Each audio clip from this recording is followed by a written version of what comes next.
All right, I'll jump in a second. I'm going to go share this out.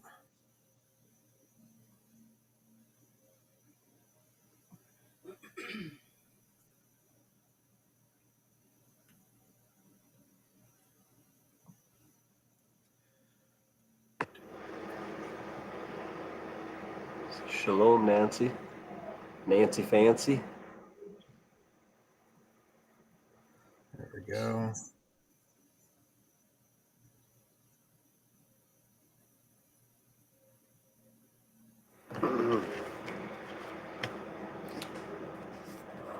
BD Turbo. Shalom. And shalom, Ashley. We got someone with some sunglasses. Futuristic future. Hello. Shalom, Jess. Louis. Beth Ann.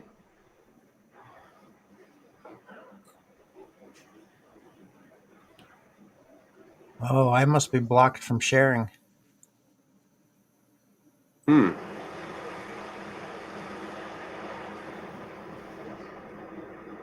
On Facebook? Yep. They don't like me. Well, I just saw your last link that you, Shalom BD Turbo, that you had shared just a little bit ago. Shalom Shelby. I was able to find that one. Oh. Oh, okay. Okay. Talking about, let me see if I can fix that. Shalom, wifey. Oh, I forgot you turned your notifications off. All right, let me see if I can change that. Shalom, Mark. How you doing, brother?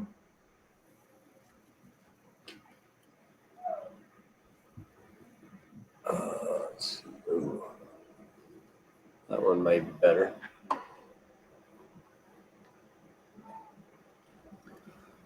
right.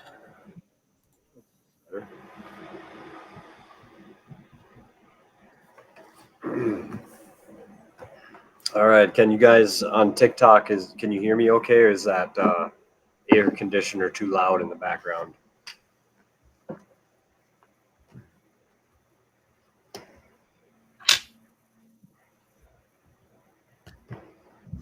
All right, great. Excellent. All right, let me get my Bible open here. Oh, Max, you got something to say too, huh? So we are on chapter 9. I need to look at something here quick. Oh, mute. Mute. I bet everyone loved that. Yeah. Making sure you're all awake. That means we're getting started. All right. Oops. Let's see. I need to adjust something on here with my moderators quick. Mm-hmm.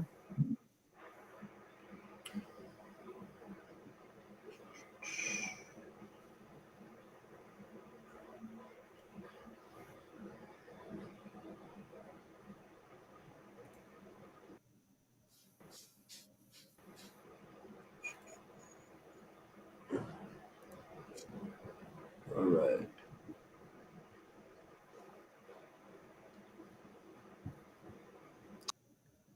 Okay. There we go. I'm ready. So I think you read 8 last time, so I can read 9 this time if you want me to. Okay.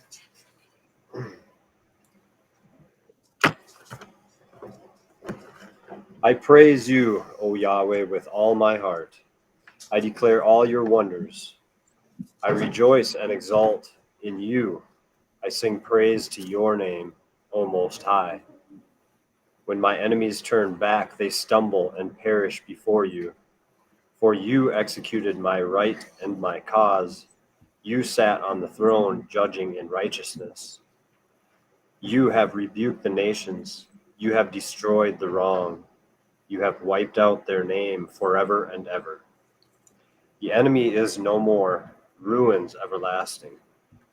And you have uprooted the cities, even their remembrance has perished. But Yahweh abides forever. He is preparing his throne for judgment, and he judges the world in righteousness. He judges the peoples in straightness. And Yahweh is a refuge for the crushed one, a refuge in times of distress. And those who know your name trust in you. For you have not forsaken those who seek you, O Yahweh. Sing praises to Yahweh, who dwells in Zion. Declare his deeds among the peoples, for he remembers the seekers of bloodshed. He does not forget the cry of the afflicted. Show favor to me, O Yahweh. See my affliction by those who hate me. You who lift me up from the gates of death, so that I declare all your praise in the gates of the daughter of Zion. I rejoice in your deliverance. The nations have sunk down in the pit which they made, in the net which they hid. Their own foot is caught. Yahweh has made himself known. He has done right ruling. The wrong is snared in the work of his own hands. The wrong returned to Sheol, all the nations that forget Elohim. For the needy is not always forgotten, neither the expectancy of the poor lost forever. Arise, O Yahweh, do not let man prevail. Let the nations be judged before your face. Put them in fear, O Yahweh. Let the nations know they are but men. All right.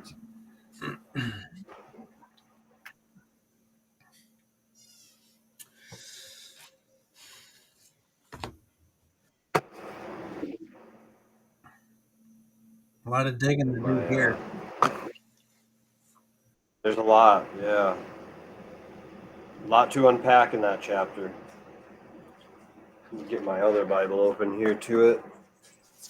Kind of want to reference the King James Version too while we're doing this. All right, we got Jess.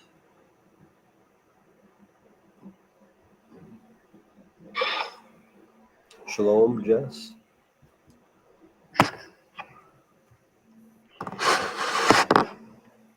Shalom, Shelby.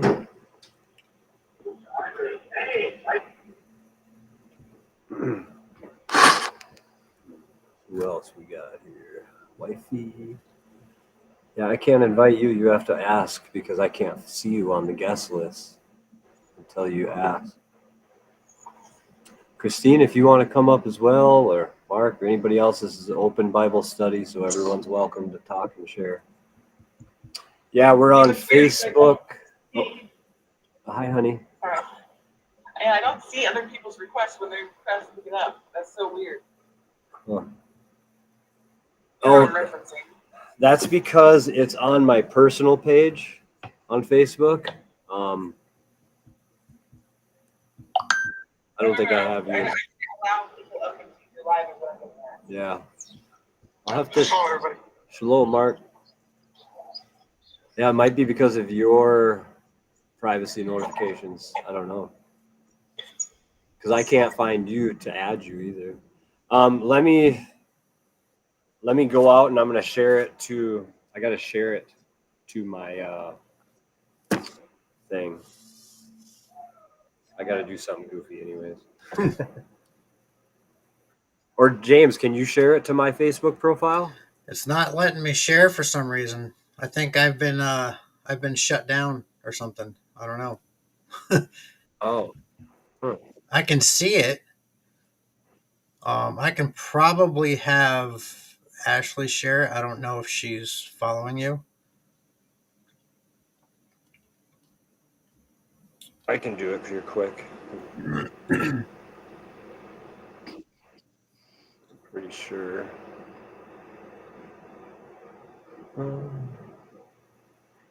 I don't know how to find it even, I guess. There it is.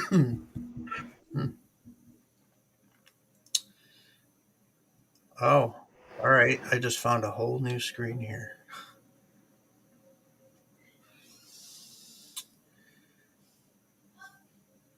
Event URL.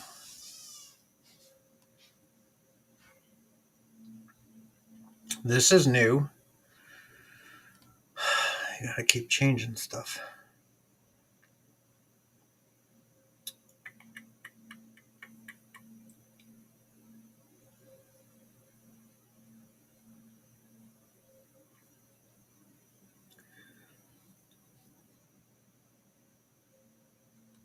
Slight technical difficulties.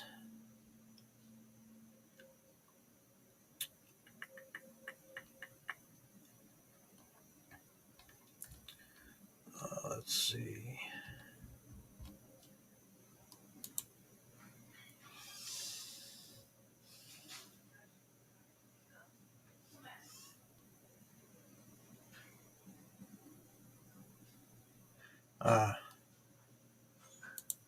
Found it. Trees we need to cut down too, just because they're not looking healthy. They're too close together. Yeah, for some reason it won't let me Choke each other out. share. I, Yeah, this tree, found it. Like I can't find a share fell down button. through a storm, and it fell down on the backyard, on the fence in the neighbor's backyard as well, on top of their house. This is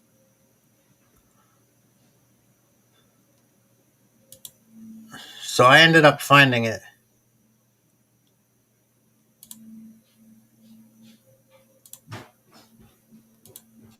Okay. I don't know Yeah, why, it was but a there's really like a whole different live studio on Facebook now, and you have to go in there, or at least on my page, I do. Yeah, I couldn't find a link to share it. I found it, but I could like it, I could comment it, and I could. Well, hold on a second. Let me see here.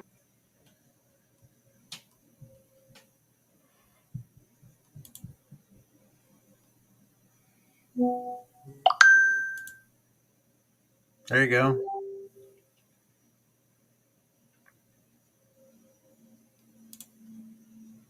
All right. I think I got it figured out. I shared it in the milk group.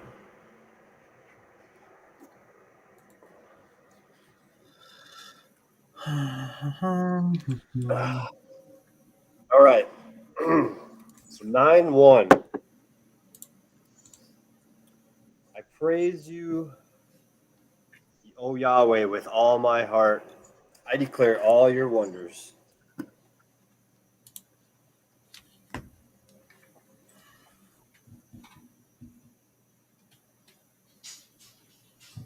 I got to refresh myself here. It's been a week since I even did this now. I found a reference of Deuteronomy. So I got to turn the volume up here. What was that? Deuteronomy. What's that? 4:34. Deuteronomy 4:34. Excellent.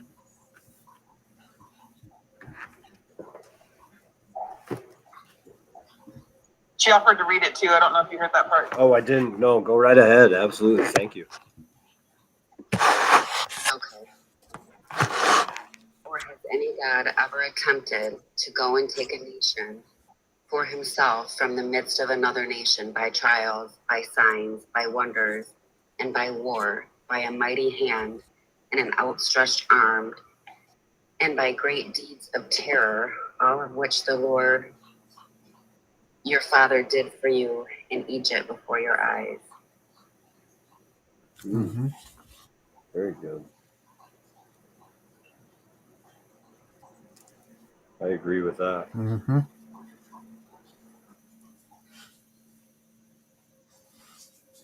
Can't be lukewarm. That's right.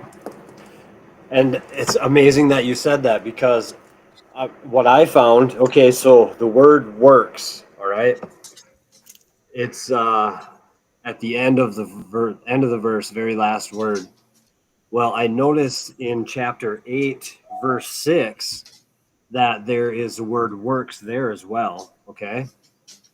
but they have different numbers. One of the first one in 8-6 is 4639, and then the one in 9-1 is 6381. Now, the one in 8-6, that means more like an action to do, like you would think it would mean. And then the one in 9-1 means more so to separate or to distinguish. So what I see is more so like the separating of the wheat from the chaff. Mm-hmm.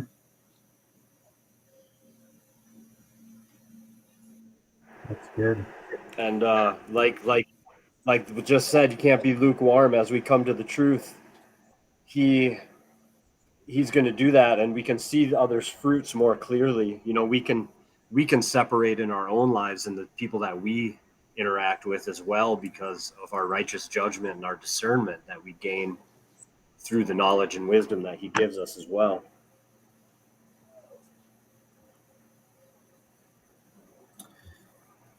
Yep. A lot of words are like that, if you notice. Going through. That's why I like these, like the Keyword Bible, and then this one I just got today. There's different meanings. That's why I keep drilling this in, but we have to study. We can't just read. You got to study the word. Yeah, because it just changes your perception a little bit, you know, and gets you a more clear picture of what he's trying to say and what he's talking about. Mm-hmm. You know, in this one, it's not a huge thing, but in some areas, it can be very, very big. Yep.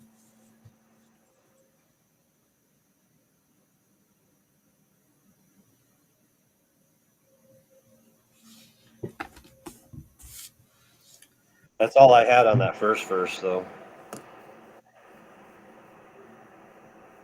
Yeah, I started taking notes in 3 and 4, writing down the concordance numbers.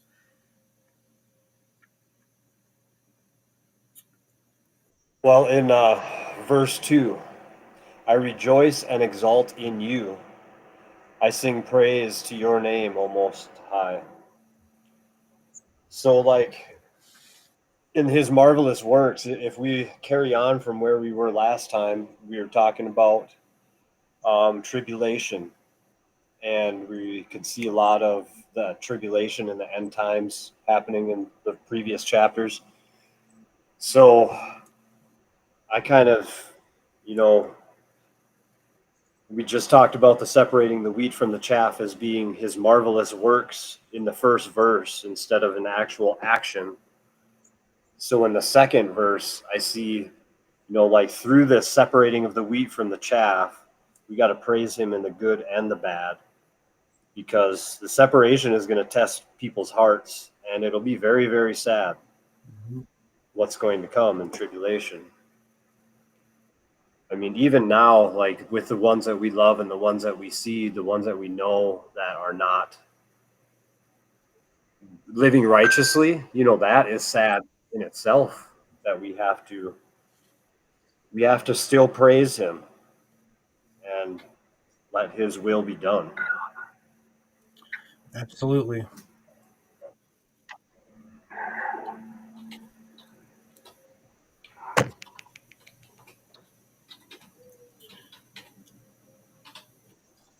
Did you oh, sorry. I thought Mark was going to say something. Oh, can you hear me? Yeah, well, I can now. Oh, my bad. I had my phone in the thing. So, I was just going to say that during tribulation, we're going to be tested, and we just got to, you know, make sure we don't fail those tests and just keep the commandments and, you know, just stay positive and everything. Yep. Sing praise to his name. Yes, that's sing praise. I wish I could figure out how to play this guitar, because I would do it a lot more. I tried, and I didn't put the time or effort into it like I wanted to, and I ended up just selling it. I just sold it the other day, actually. It's pretty hard, bro. I'm not even gonna lie. It's hard. Well, being a carpenter, man, my hands did not like it either. Like, just I don't know if it's carpal tunnel or whatever, but how much I use my hands and my forearms, like it did not like me doing the guitar stuff. I agree with that. I got carpal tunnel and I'm not a carpenter, nor do I play the guitar. Well, you are. That's news to me too. The whole that you can get carpal tunnel when you're pregnant thing. I didn't know that was a thing. It's all the fluid, the extra fluid and stuff or whatever, putting pressure, I guess. It should go away, but if it doesn't, then it wasn't from it. Yeah. Yeah, you better not have another baby. You might just waste away. Oh, word. For real. Yeah. That's what I'm thinking. Yeah, this third trimester is going to be testing. So, all right. Verse 3, unless anybody has anything else they want to say on 2. It's kind of a straightforward one. But when my enemies turn back, they stumble and perish before you.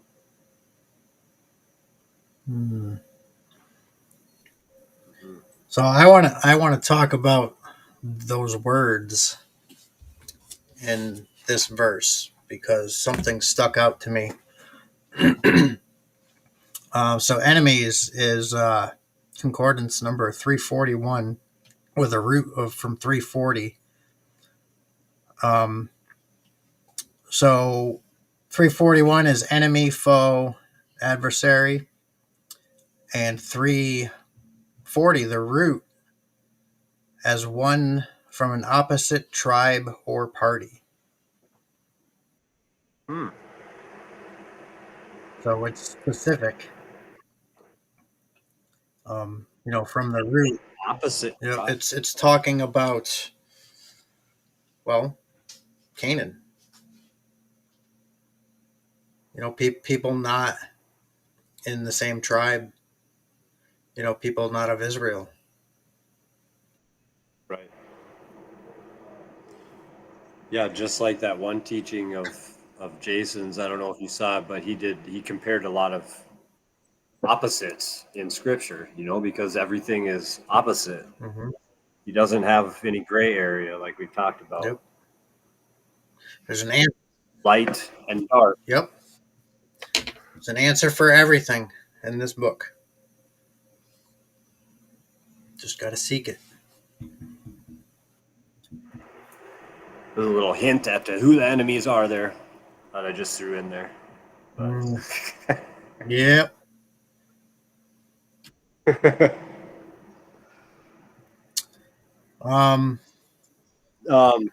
Yeah, go ahead. But do you have something to say on that? Not really. Just that we don't. Not only including that point, but there's also like Esau. He'll be turned away. So we don't want to be one of those people either.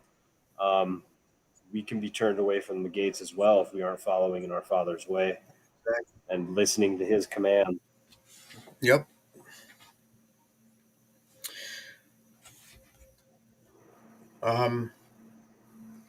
So turned number 7725. So I'm reading out of the Restoration Study Bible.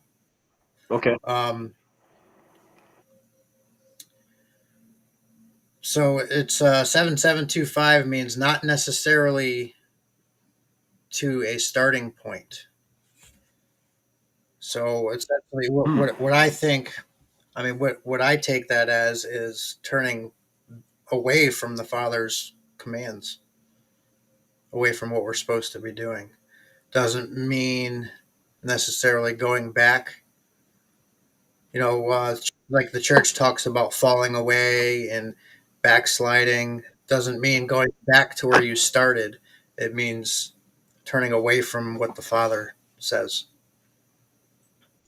Yeah. You said that was 7725 means what again? Not necessarily to a starting point. I didn't write all of it, but that's the part that stuck out to me. Okay.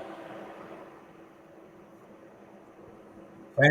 Well, see, then you still have that word back that needs to be addressed. Yep, that's 268. the next one I have written down. Oh, okay.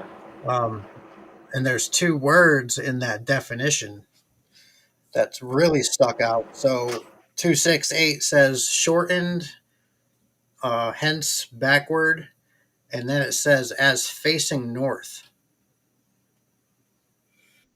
Hmm. So what's to the north? Army. Locust Yep. army. That kind of stuck out. And then Wow. it also says west, which we're supposed to be looking to the Where east. we're at. Yeah, like it says the west would be facing the north, kind of is what it's implying there. I'm looking at it right now, Yep. right? Oh, man. Is what you're seeing as well? Yes. Okay. And that's exactly what's happening. Yes. Wow, that's crazy. That's one that I didn't even pick apart either. I don't know why, but I'm glad you did. Yeah, it like jumped off the page at me. I'm Right. glad you saw that too. That's cool. Wow. Yep.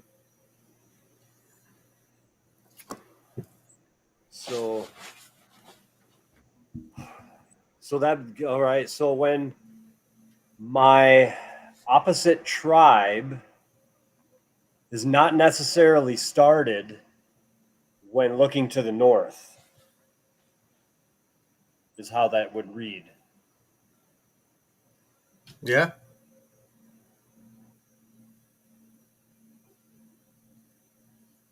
Hmm.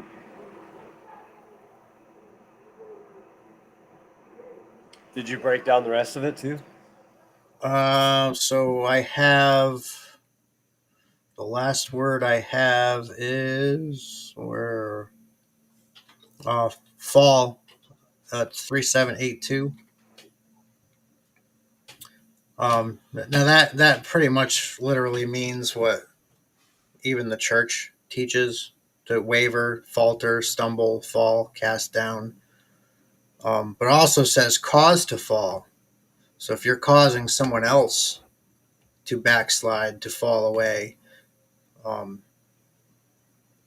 it doesn't go. It goes two ways because we can cause people to fall. Doing something as simple as buying on the Sabbath. Going shopping. You're causing your brother to fall. I mean, whether it's our brother or not, we don't know if they're following the Father's commandments, but because we don't know, we shouldn't be doing it. That's right. Well, we shouldn't be doing it because the Father said so, but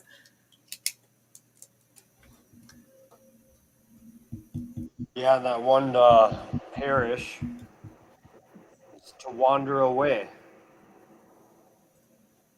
yep. Doesn't actually mean to die. It means like what you were just saying, Hmm. to fall away. Which will eventually lead to the grave.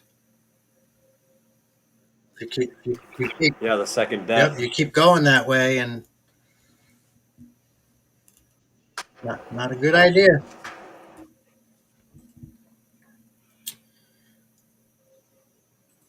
That's all I broke down there. I mean, I didn't look up presence. I read it real quick. It means literally what it says, I believe, if I remember correctly. Yeah. It means like the face. Yeah. It's like, well, it's got a root word here too. It means to turn. like to turn, face, appear, look. So yeah, pretty much like in his presence would be like in his face. Yep.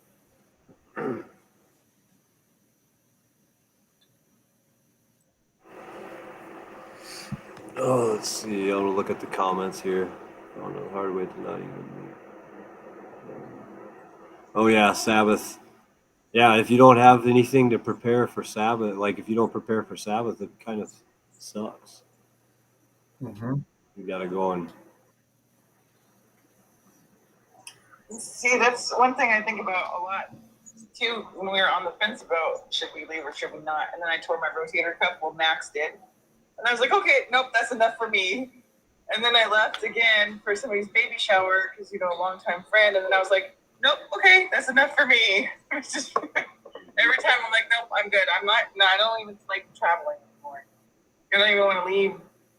Like walking around the property, walking around, apartment or whatever, not leaving, but in my eyes, but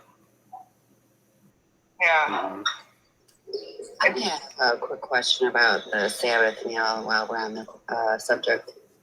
I'm by myself, so I'm always alone to eat, and I can't, make a huge feast of a meal for just myself. So, is it okay just to make small somethings? Yep, it's fine. On Shabbat, I'm single. I eat what's it called, cereal. Yeah, a bowl of cereal or a box of cereal and a thing of milk will get you by just fine. Milk, that's good for me. It lasts all day. Yeah. We like heat up food. You know what I mean? Like turn on the flames to heat up food or whatever. Big deal.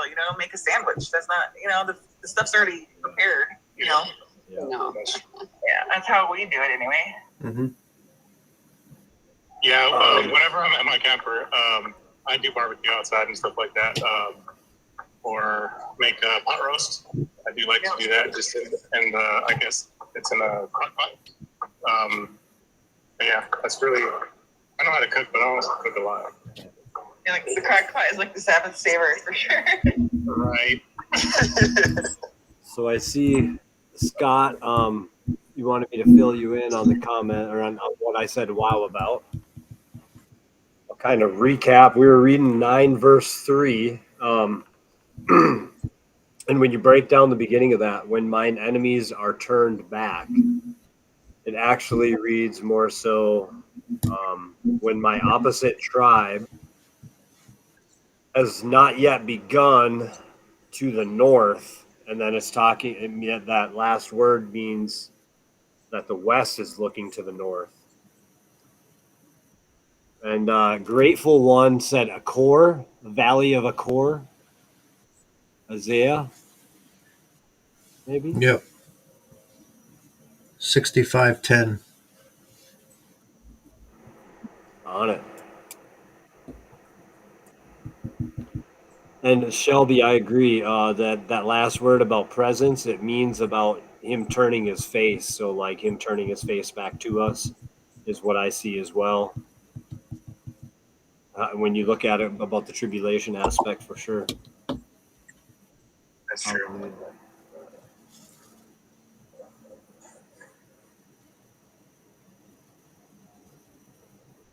I've started preparing on Thursday sometimes, even Thursday night I'll get started, Judy. Is that cheating?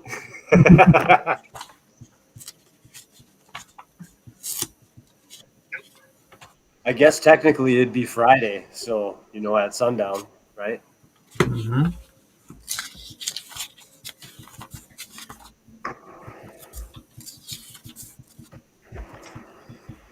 All right. So hopefully, Scott, you got all that. Let's see. Did we want to read that Isaiah 65:10? Then she said Psalm 9:3. I'll look up that one. All right, you want me to read it, Isaiah? Yeah, All right. that's what we were reading. Never mind. Yeah, if you're there, if you Yep. don't mind.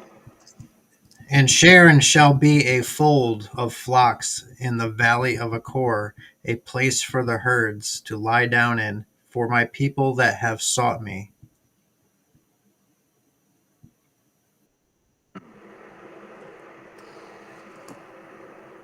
Hey, I'll be right back, guys. I'll be back in like 20 minutes. Sure.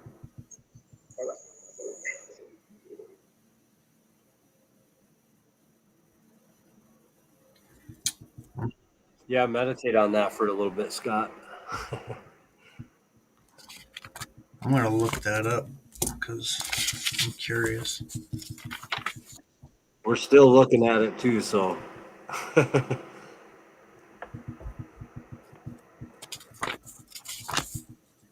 The north would be the locust army.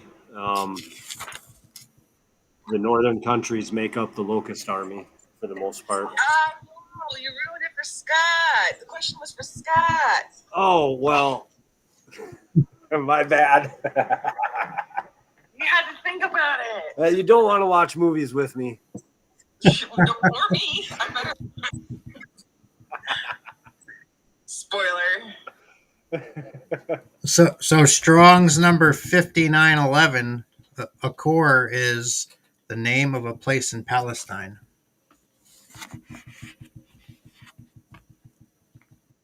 To the north. Mm-hmm. Yep. Yep, that most definitely is. Confirmation right there. Yep.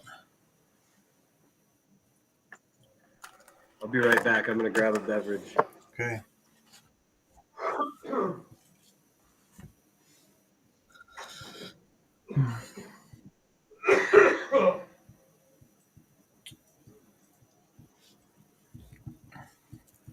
I don't know why our comments aren't coming up on the screen here.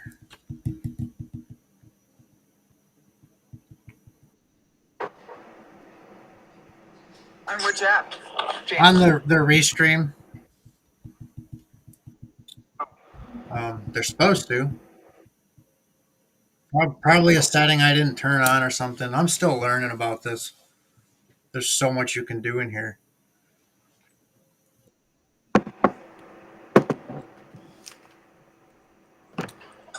Yeah. Do you get a lot of views over there in Restream? What's that? Is there a lot of views on Restream or what? Has it been? I haven't. So I checked the stats, like each individual platform. I forgot how many there were. TikTok definitely gets more. But we've only been doing it for what? Is this the fourth week? Yeah, I think so. Third or Yeah. fourth. So But so like the restream just connects us. So like right now I'm on Facebook, YouTube, and Twitter all at the same time. And like after we did our last one, there was like 44 people that had viewed it on Facebook as we were doing it. So I don't know. I don't know how. I haven't checked up on how much, like how many people have viewed it since then, but I think it kind of randomly goes through reels, kind of like TikTok and stuff, I guess. hey, as long as And then someone's you can learning, always, right? yep. And then it's like posted to the page, so like people can go back and look at it and watch it anytime as well. So, all right. 9:4. For you executed my right and my cause. You sat on the throne judging in righteousness. Oh, that's crazy. Mine says me. It says what? You just went away. Dang it. Oh, It yeah. says you have maintained my right. Yep, that's That's what mine says in the King James. what mine says. And then it says the last part is pretty much the same though, except for Well, thou sattest in the throne judging, right? That's pretty close. So when you break those words down, like it's pretty self-explanatory. There isn't, right means verdict. It comes right from the root word to judge. The word cause, like for thou hast maintained my right and my cause. Um, it means his judgment, or like strife or punishment as well. It can mean.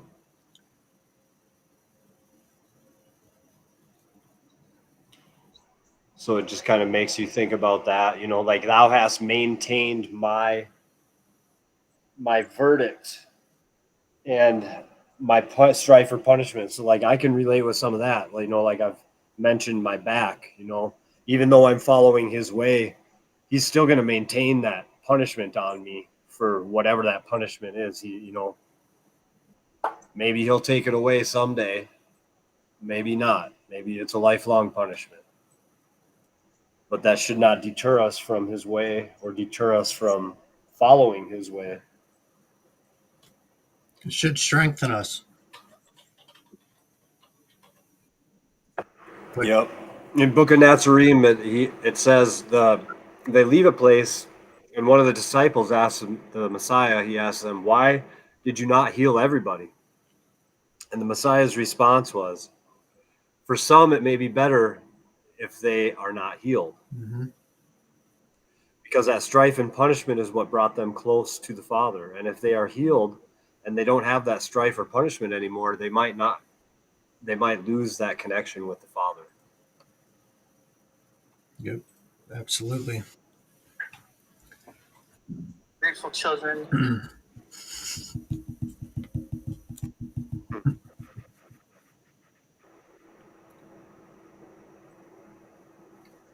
Do you have anything you wanted to say on that? No, I had those two words written down: maintain and right. What does maintain mean? I didn't do that So one. it says to do or make, accomplish, advance, appoint, bestow, and bring forth.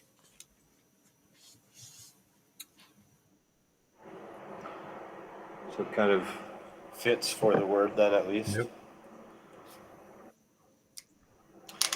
Yeah, and then in the scriptures it says, "For you executed my right and my cause." Yep. Which that word kind of is a little easier to understand than maintained.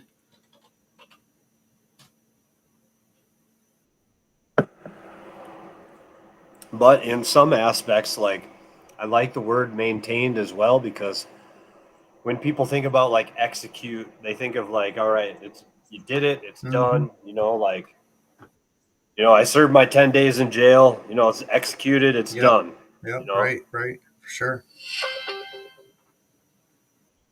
But the maintained I like because it keeps you in remembrance that, there's something that's to be remembered there. Yep.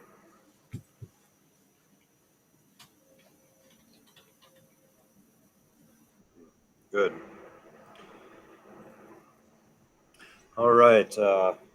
Next verse, 5. Yep. You have rebuked the nations. You have destroyed the wrong. You have wiped out their name forever and ever. King James, it says, thou hast rebuked the heathen. Mm. Thou hast destroyed the wicked. Thou hast put out their name forever and ever. What you got on that one? I did not break that one down because this Bible literally just came like an hour before we started. But I mean, I can look some of them up as we go. No, that's totally fine. At least you got into it right away. Yeah. I'm gonna read 9 real quick. Ethiopian Bible says, "You terrified the nations with your battle cry. You destroyed the wicked. You permanently wiped out all memory of them." Wow. I like that. Yep.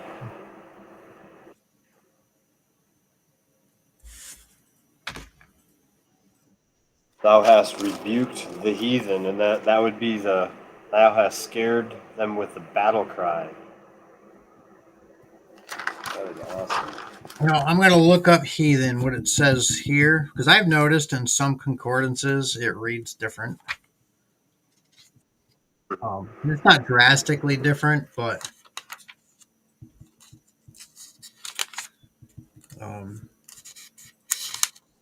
where were we? Well, there is some big differences that I've seen Adrian and Michael point out, but the one that I have seems to be pretty decent. Yeah, I was looking for one specific word, and that's Gentile. So all the concordances I've checked, Gentile is whenever it talks about heathen or nations, it says Gentile, which is why I caution, the church. Which is You stop calling yourself a Gentile, or you're going to remain a Gentile. yeah. Well, the Gentile they teach now is just a Greek. Yep. It's not even. It used to mean an unbeliever. Yeah. Yes, Angela, we're on Psalms 9:5. But yeah, they've changed it in some of the Strongs where it just means it's a Greek. And yeah, it's some of those things are very misinforming. What was I looking for here? That Try looking it up online. It completely changes it. That's why I can't even use the internet for research anymore. Well, the only thing I use the Bing searches for really is to try to find a verse that I can't find. Yeah. You always got to verify it with the word. I mean, we should all be doing that. We shouldn't take anybody's word for anything, even if it's one of us or anybody, within the group, or if it's anybody that we supposedly trust. Always verify it with the word.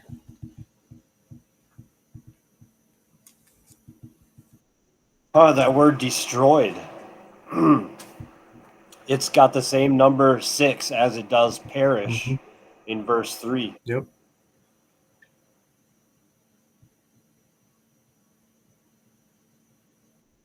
A different perspective there. It's not actually, it might not actually mean he's going to be, I believe in tribulation, it's going to mean that. But yeah, when you think about it on a personal level, ones that you have to deal with, you can see why they are the way they are, why they can't see what we see, like this verse right here, thou hast destroyed the wicked. If you look at it, like the Father has turned away, or basically is kind of what was that definition again that we had on 6? I wonder what that word wicked means too. I'm sure it's I was just now that we're I on was that. just going there. Yeah. So he caused them to wander away, not necessarily killed them or whatever. Shouldn't say that, I guess. Unalive them, but he caused them to wander away. Yep. That's why some of the people in our lives that we just don't understand why they can't see what we see. We're just like, come on, like it's right there. It's right in front. I just showed you. Yet they say the exact opposite of what you just showed them. And this is why, right here. What's that word wicked mean? So it says morally wrong, concretely, Uh, an actively bad person, condemned, guilty, ungodly, wicked, and one that did wrong. So lawless. Yep. Someone that doesn't follow the commands, basically, in simple terms.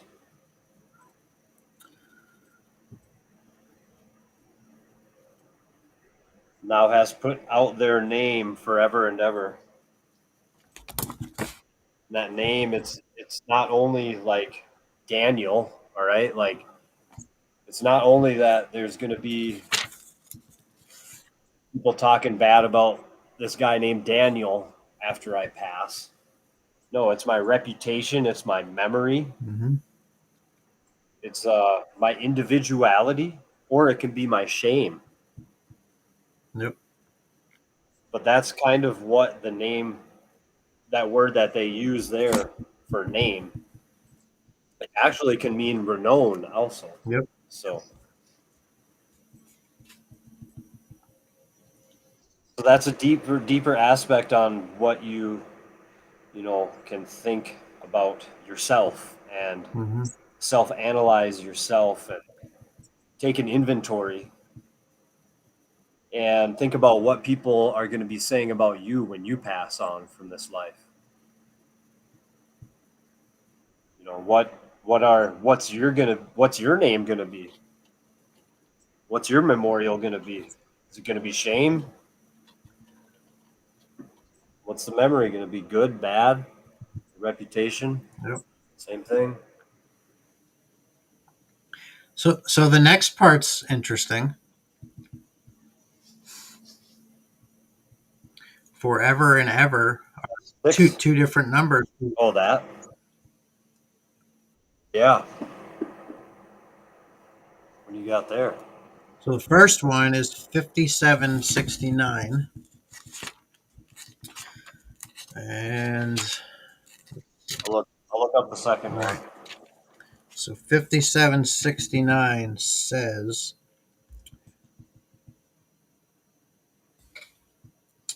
Olam, properly concealed, vanishing point, time out of mind, past or future, eternity, adverbial, always, ancient, continuance, eternal. So kind of like till the end of time is what I get from that. Like when we say forever, that's what I think of. It's always ongoing Yeah. till the end. And then this one, the 5703, it has a root word, but this one means like terminus, peremptory. I don't know what that word means, but a duration in the sense of advancing or perpetuity. And the root word means like to advance or pass on or continue. Cause to remove, to bedeck. Mm-hmm. Interesting. Yep.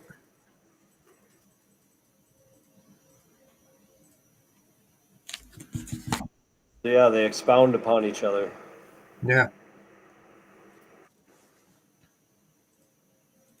Look at all these different words for the different, like they got heathen, wicked, and enemy in 3 sentences, and they're all words, or I mean, three, like, well, that's one sentence, and then at the beginning of the second sentence,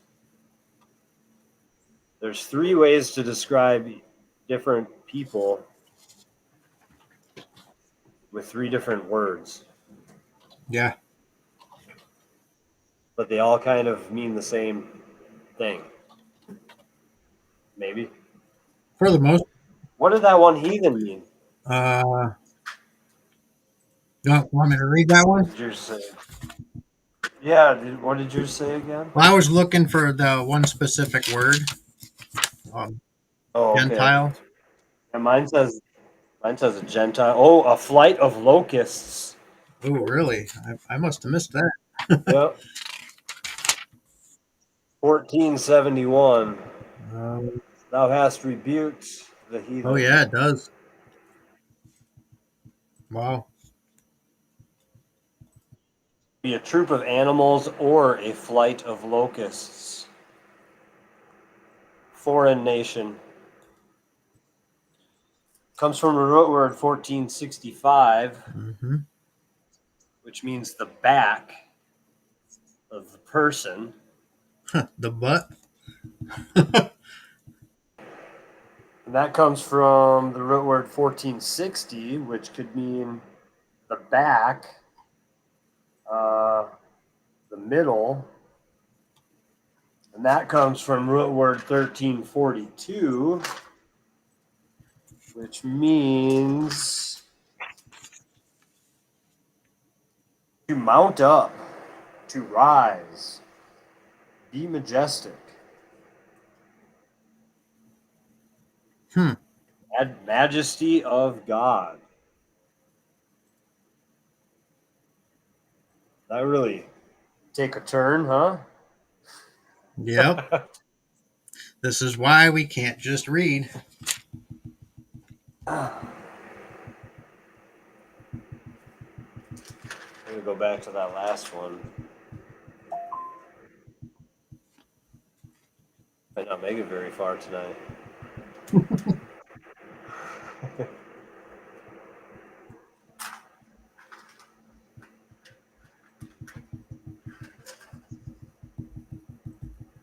$14.65.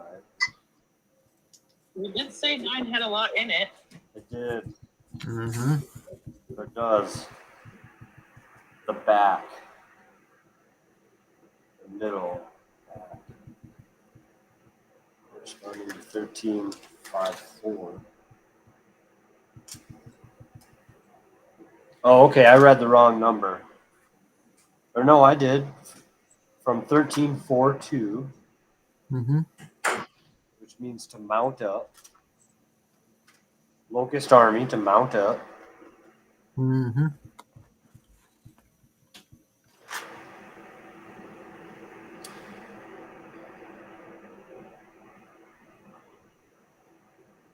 All right, and it also comes from the root word 13.54, which means to hollow or curve the back as rounded,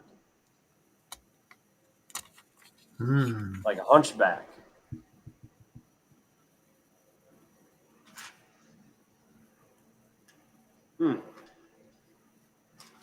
Interesting. I'll send you on a little wild goose chase there. Hmm.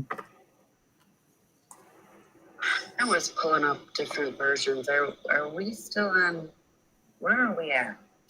We're actually on 9.5 again. We were looking up the word heathen.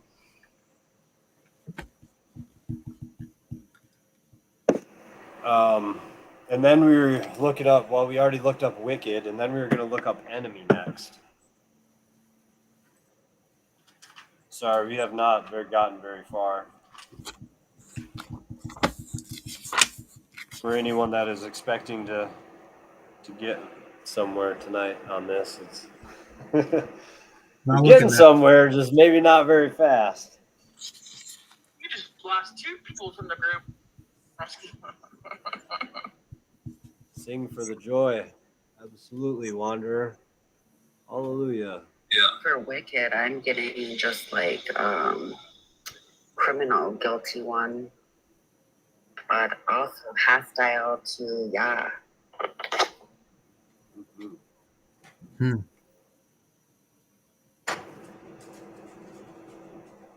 Oh, that's interesting.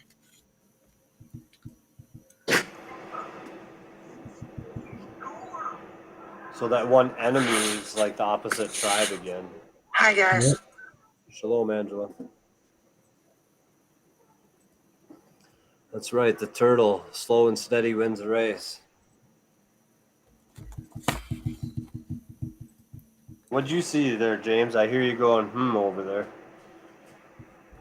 Well, I was reading the enemy again, and I kind of put them both together because 341 says actively participate of a yob, I guess that word is, and then it says the root word 340 to actively participate as one of an opposite tribe or party. And anything opposite what Yahweh says, it's not good. Don't matter what it Yeah, is. that's when we're standing for the Father. That's exactly what that means. Yep. You're not for him, you're against him.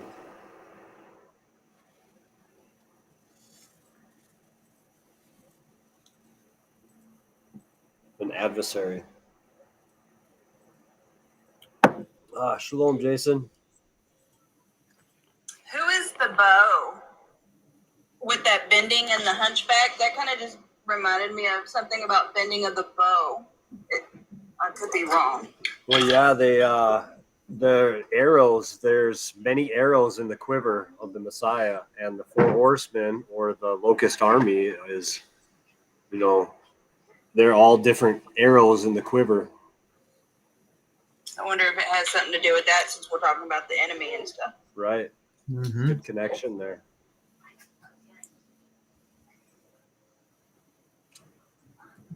Yeah, I didn't put that together. I was thinking of like somebody, with a hunchback. I wasn't thinking of the bow on the back like that. That's good connection there. I know, that was good. Mm-hmm. Max. Hi, Grayson. Saw you. Don't eat the kids, Max.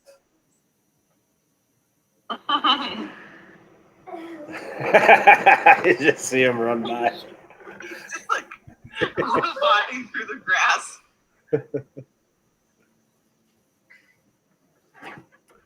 Is a live confession wrong? I'm not sure what you're talking about, but confession is always good, but I believe confession should be with the Messiah. I would say not in a public setting.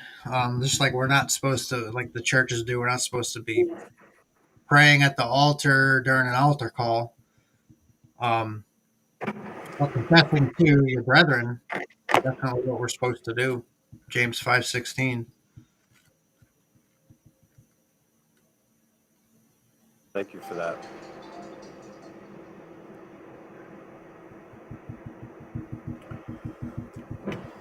All right, so we're on to 9:6 kind of. We got to enemy.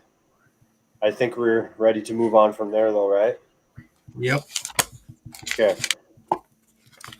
O thou enemy, destructions are come to a perpetual end, and thou hast destroyed cities. Their memorial is perished with them.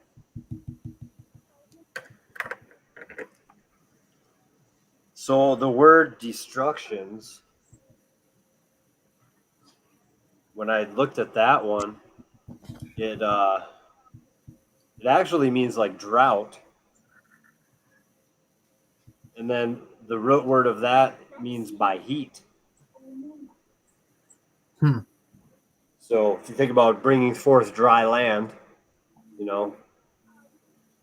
by heat, that sounds a lot like the end time. Judgment Day. Doesn't Isaiah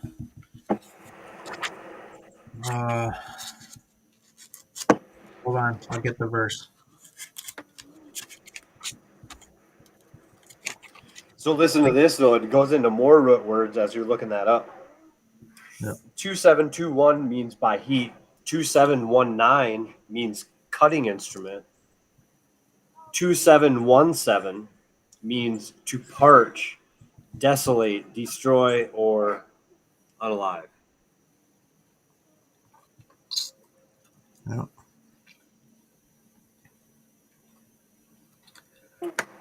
So what number was that? That word?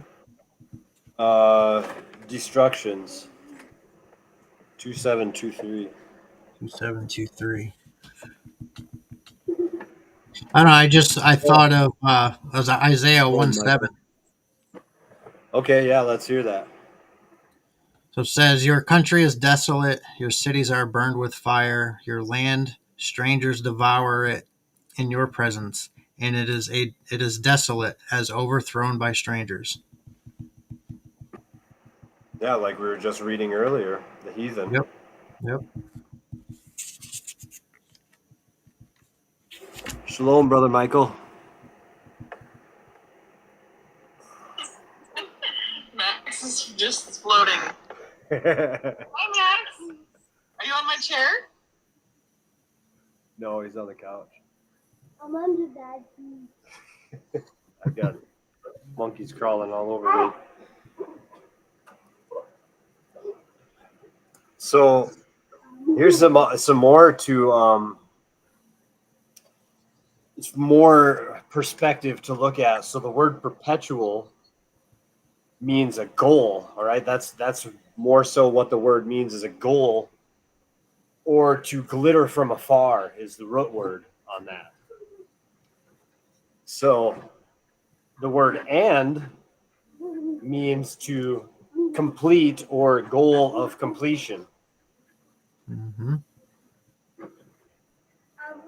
So just like we know at the end of tribulation and everything, you know, there's a promise at the end of that destruction and the promise at the end of all of that stuff that's going to come. Yep. That is the perpetual end.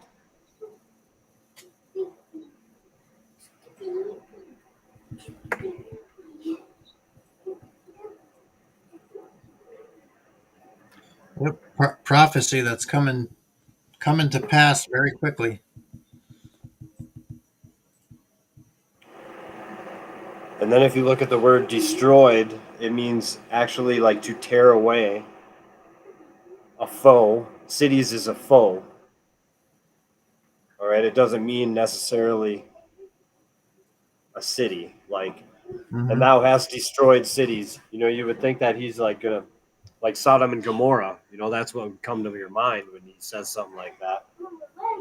But when you break down the words, it actually means he has tore away a foe. Mm-hmm. So let's kind of read that again with all these words in a different perspective. O thou enemy, opposite tribe, destructions or drought by heat are come to a goal of completion. Thou hast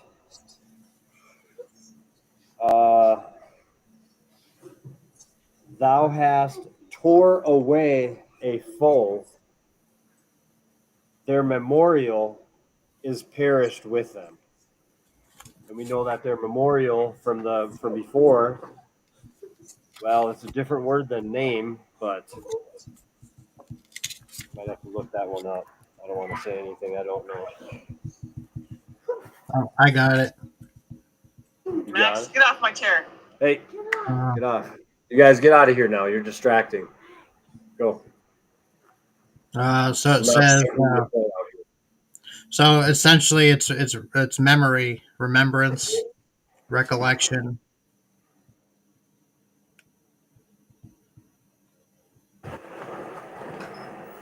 So that's kind of self-explanatory. It's then Yep.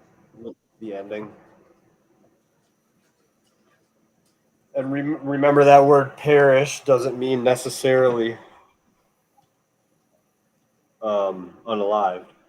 Mm-hmm.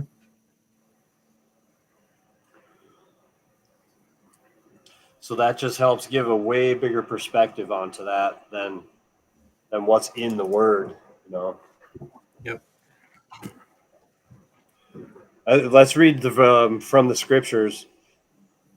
The enemy is no more, ruins everlasting, and you have uprooted the cities. even their remembrance has perished. Yep, there we go. So that one says cities as well.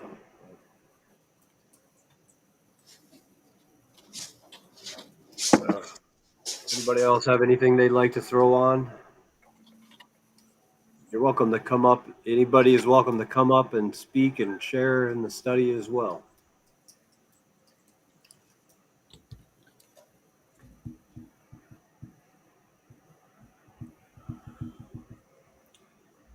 All right. Verse 7. I didn't have nothing wrote down for this one. But Yahweh abides forever. He is preparing his throne for judgment.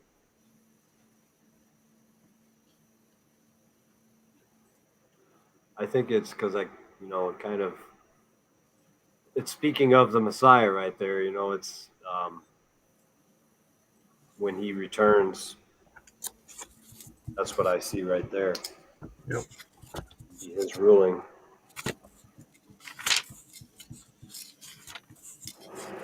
And he judges the world in righteousness, and he judges the people in straightness.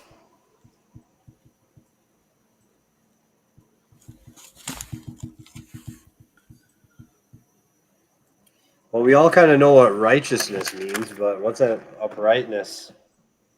That one's got a different number to it for sure. Were you looking that up already? Yep.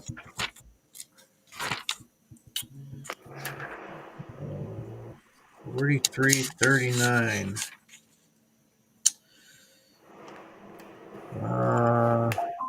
Evenness, prosperity or accord, straightness. Agreement. That are equal, equity, righteously. Mine reads crazy. It says he judges the world fairly.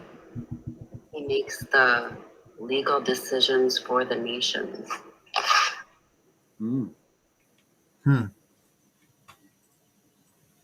Well, that would mean, when he comes back and he instills the Torah, that will be how the legal situations are determined, instead of this system that we have now that has so many laws that you have to have someone go and represent you, or else you just lose. Yep. You don't even know how to work. You don't even know how to defend yourself. It's giving me the nuance of the heavenly council. Mm-hmm. That's what we need, is that heavenly council on earth. His righteous ruling. Great judgment.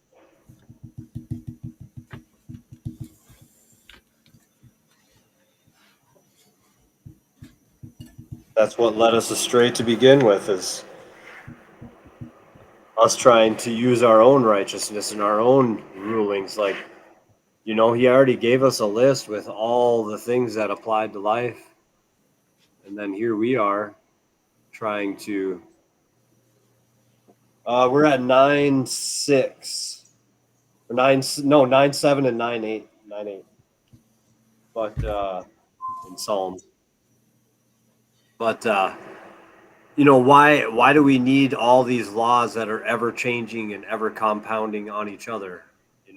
If we could just follow his laws, and it's all taken care of.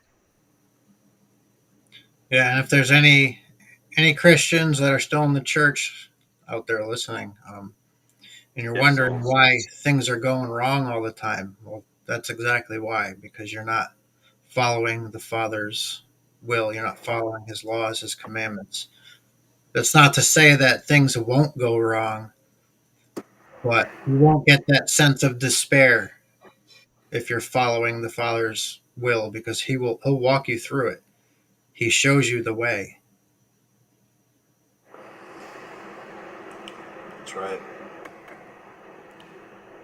He has an answer for every situation that you're in, Yep. Like myself. Shalom, brother. Hey, what's going on? Not much. Just doing the Bible study thing. Psalms what? 9? We're on we're on 9:8 right now.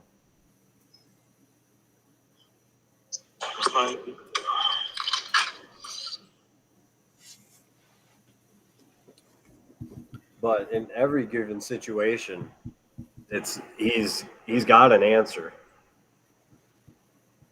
And I know this because in my past I went through life,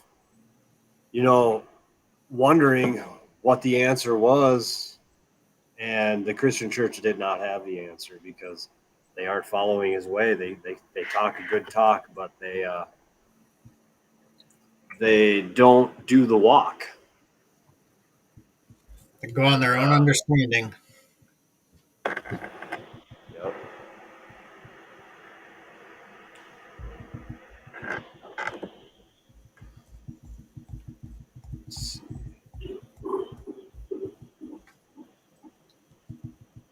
All right. In verse 9:9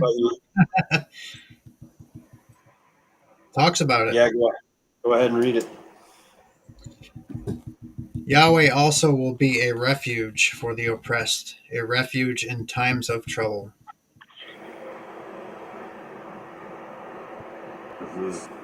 There it is right there. Hey, brother, I'm going to hop down. I got some stuff to do. I might come back up later, but I just wanted to say hi to everybody. I hope that everybody's having a good night. So, what's up, bro? All right. Shalom, brother. Thank you. Well, brother, Have a good night as well. Good night, guys. Love you, Bran. Love y'all. All right. And Yahweh is a refuge for the crushed one, a refuge in times of distress. It was 9:9, right? Yep. So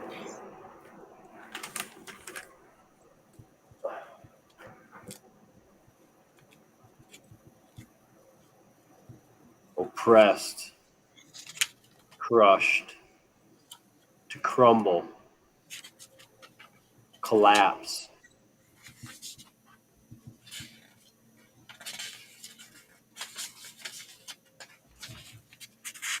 So for the ones that are the depressed, the anxious, the worrisome, the ones that are financially without,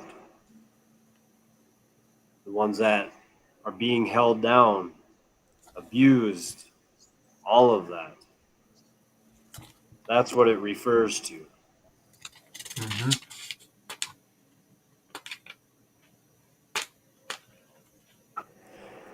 A refuge. Yep. My Bible, it says Psalms 32:7, and it says, so I'm going back to the scripture. It says, "You are my hiding place. You preserve me for distress. You surround me with songs of deliverance." Selah. Hallelujah. I think that's how you say it. I think you say Selah. I don't. Yeah, it's. I actually looked it up, and it's not even really a word. Like you don't even really say it, I guess. Yeah, it's probably not. It just means to like stop and meditate and like think about it. So I don't know if people would actually like say it or not. I don't know. So I got Proverbs 18:10. And Proverbs 18:10. yep. So the name of Yahweh is a strong tower. The righteous runneth into it and is safe. So who are the righteous? Those following his laws, his commandments, Psalms, the prophets, doing what the book tells us to do, his instructions, his Torah. So that refuge is not for everybody. You have to be following what he tells you to.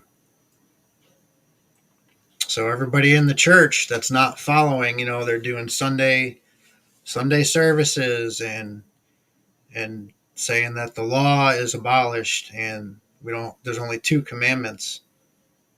That refuge isn't for you.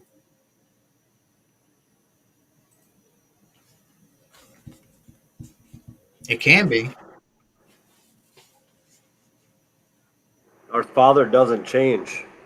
I even hear pastors say that his ways never change. His word never changes.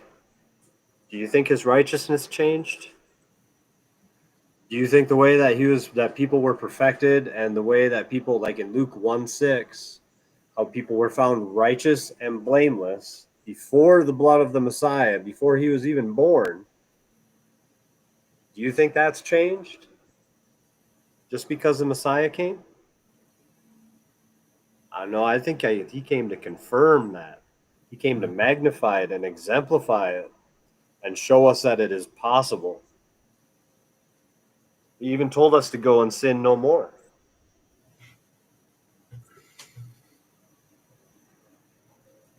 After he made people whole, that is what he told them, was to go and sin no more. So what is he doing when he washes us clean? He's making us whole, just like if he was there in the flesh. So what are we going to do? If he was there and he made you whole, think about this. If he actually touched you and healed you, would you go and run out next week and just do whatever you want? If there was a man that actually touched you, what would your next week look like? Would you just do whatever, go to work, make your money, and then go back and try to find the guy on Sunday again so that he can touch you and heal you again?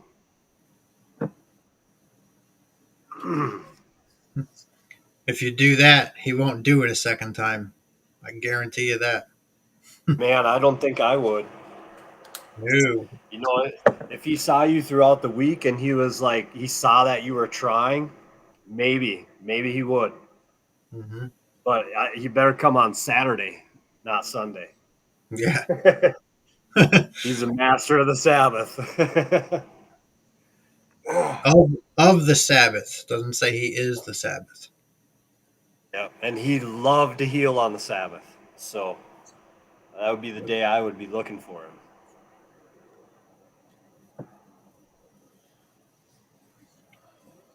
But yeah, it's not an everlasting fountain of water that you can just go get a drink whenever you want. Let's put it that way. Mm-hmm. Maybe that's why there are so many sick people, because that's exactly what they would do, and he knows it. Yep. That's right. Exactly right.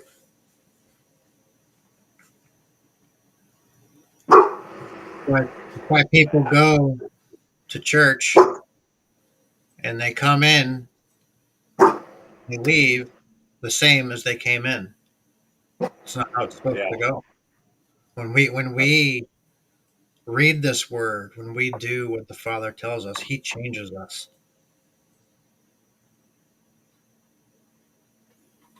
Because you know that rod that he carries, that shepherds carry, and that story that the one lamb wouldn't stay and he was always having to leave to go get the lamb, and they would use that to break the leg and then carry the lamb around on their neck until the leg healed.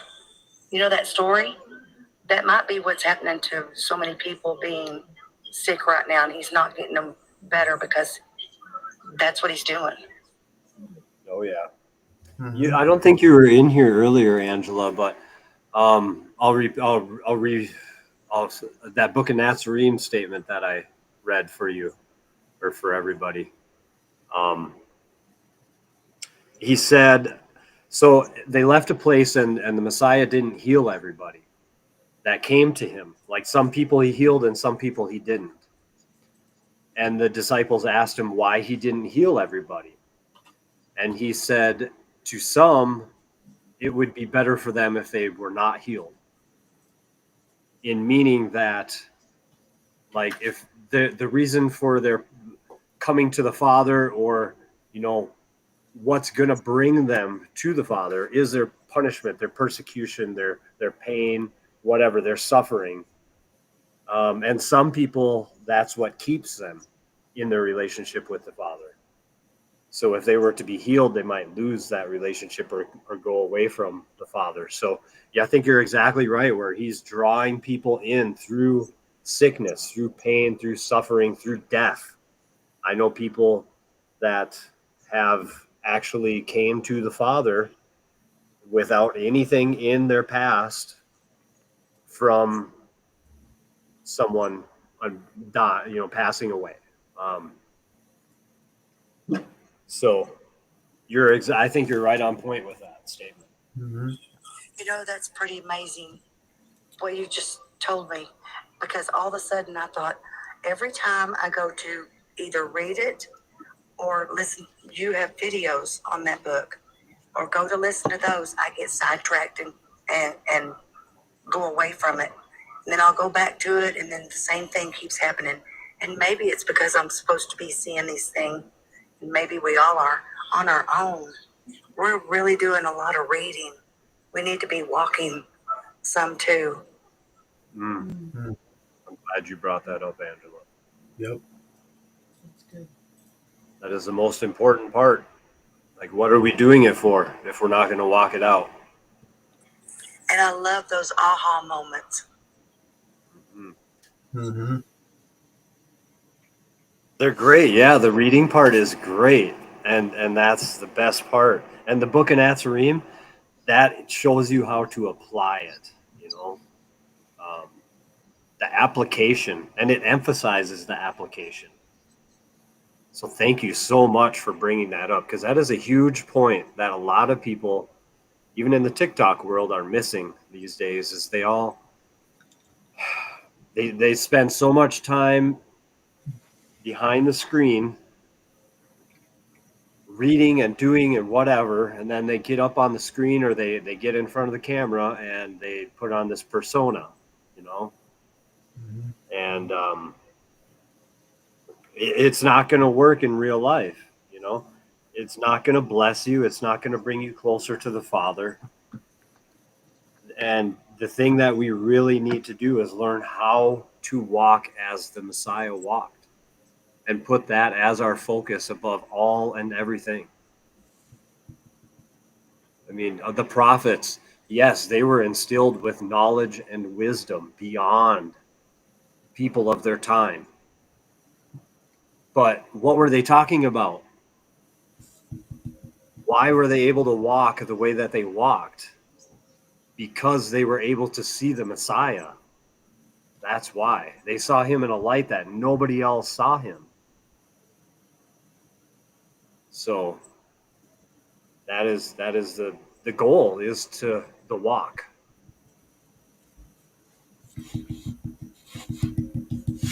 Yep.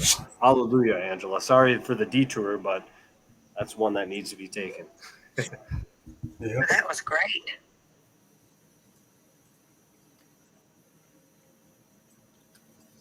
And just because you've not walked it in your past doesn't mean you can't start walking it now, today, tomorrow. You know, anytime is a good time to start. I walked the opposite path for most of my life.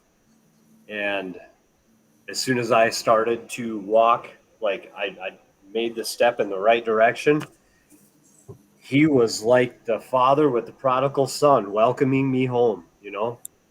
So you just keep on going down that path, and just remember that story about the prodigal son, because the Father is always waiting for you with open arms. Always. Yep. If you're still breathing, it's a good time to start.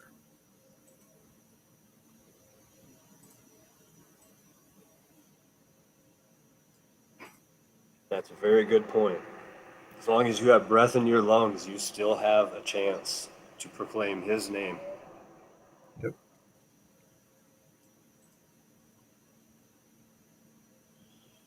Well, and that leads us right into the next verse.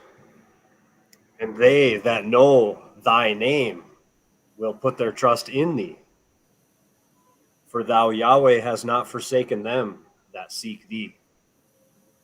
Mhm. Man, it's amazing because I did not look at that verse. I don't know if anybody else did, but I doubt what we were just talking about had anything to do with that verse coming up next. That is amazing. That's the Father right there. Confirmation That's a good feeling, isn't it? Hallelujah. every Wish time. everybody could know that. The ones that start reading their Bible and going through it, what a great feeling it is. If they knew, it's better than any drug. Yep, that's right. Absolutely right about that. I get a tingly feeling all the way from like the top of my head through my neck and stuff.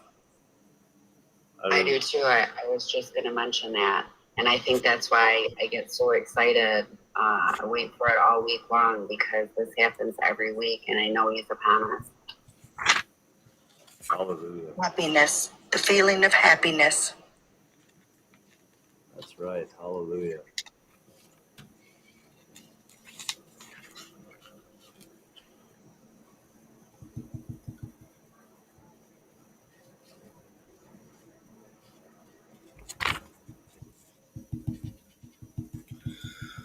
This is so good. This is such a good group we got here that just bring up all these different points and touch.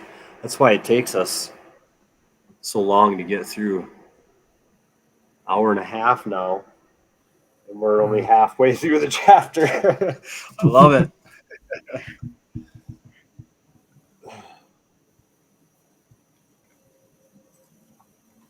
So I didn't even have anything wrote for that verse. That's the weird part. It was very powerful and impactful right now, but I have a blank. Yeah, I have nothing on that one either. There are two reference scriptures. If you want me to read those. Yeah, do you got them both looked up, or do you want me to look up one while you're reading one? You want to do Proverbs 14:26, Sure will. and the one I'm going to read is Psalm 91:14. Because he hath set his love upon me, therefore will I deliver him. I will set him on high, because he hath known my name.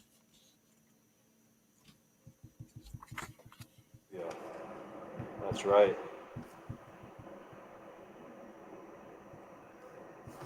And, just for clarification, we're not talking about the whole, like the whole name fight battle out there. If you're using Yahshua or Yahushua or whatever, that's Yah is the most important part from what I've found from scripture. Is he's coming in his father's name, which is Yah. There's like 3 verses in scripture that refer to that, I believe. Yep. Proverbs 14:26. But Jesus is definitely the wrong name to be using. Yep. Wanted to make that point clear. In the fear of Yahweh is strong trust, and his children have a place of refuge. And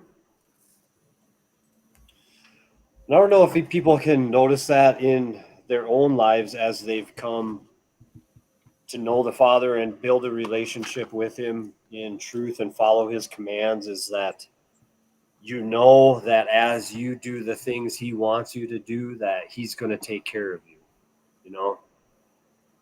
That's the refuge, the comfort, the sanctification process that brings you to peace, to shalom.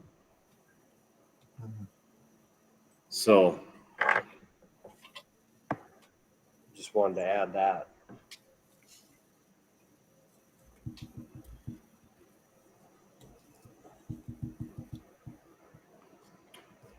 You want to read the next one for me, brother? Sure. Verse 11. Sing praises to Yahweh, which dwelleth in Zion. Declare among the people his doings. Sounds like the gospel to me. Absolutely. Yep. The words of Moses and the prophets. Mm-hmm. That sounds like exactly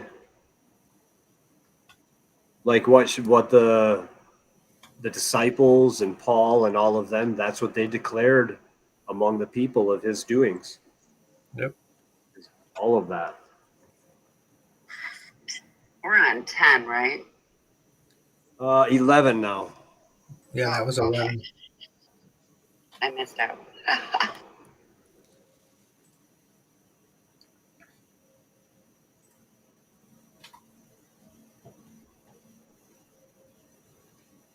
And I kind of did some, well, I didn't really break that one down too much, but. All right. When he maketh inquisition for blood, he remembereth them. He forgetteth not the cry of the humble.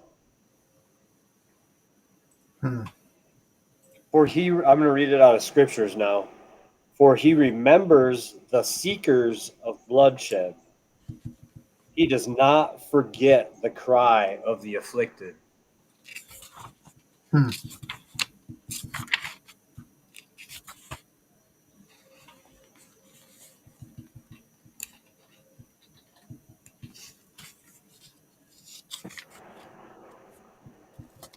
So, when he maketh inquisition for blood,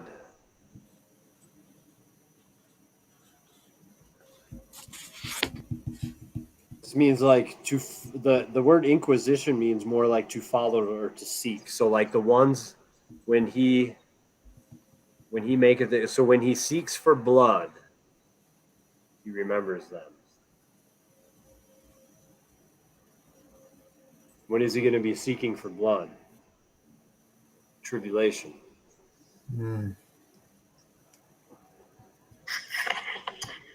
I think my reference was Revelation 6, 9 through 10. Revelation 6.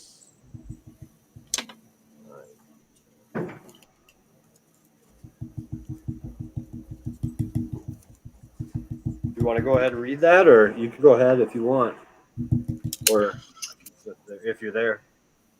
Yeah, I'm here. Okay. 9 through 10.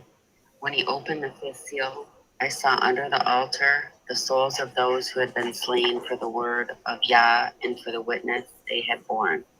They cried out with a loud voice, O sovereign Father, holy and true, how long before you will judge and avenge our blood on those who dwell on the earth?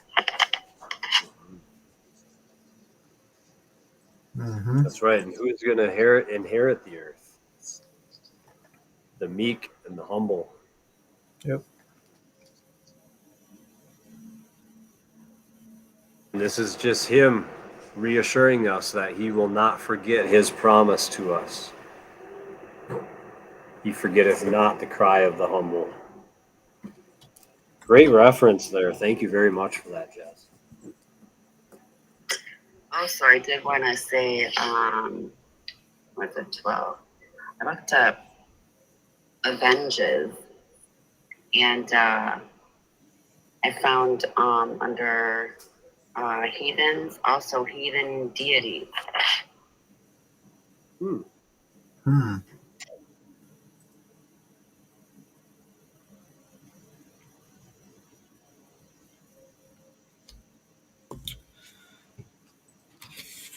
Very interesting.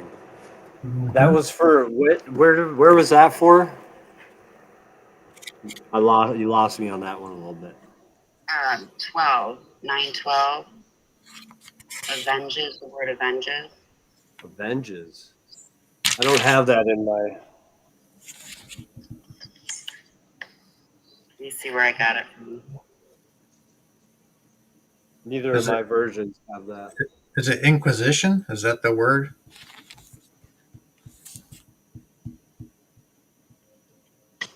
No, 9:12. Let's see. It says in ESV, "For he who avenges blood is mindful of them." Yep.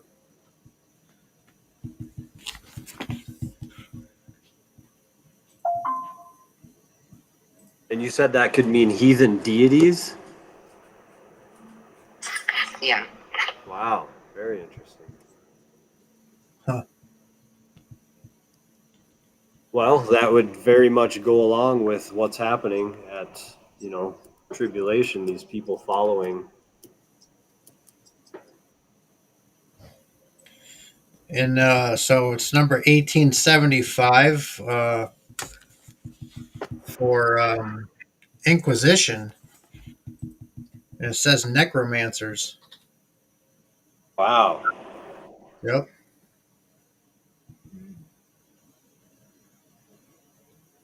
Okay. Yeah, I thought I came across that.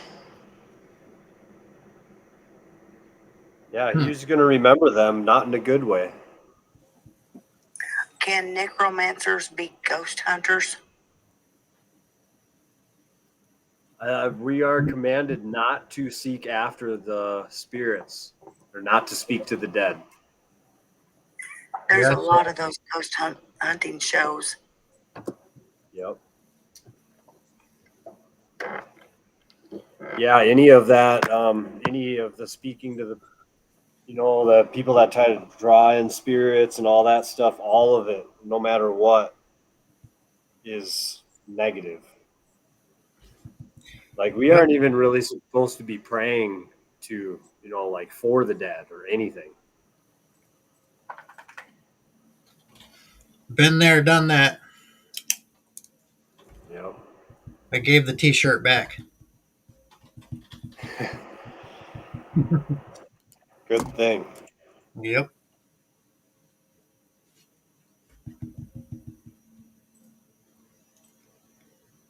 I will be right back. All right. If you want to go ahead and start on the next verse, you go right ahead. Don't wait for me. All right. Verse 13. Have mercy upon me, O Yahweh. Consider my trouble, which I suffer of them that hate me. Thou that liftest me up from the gates of death.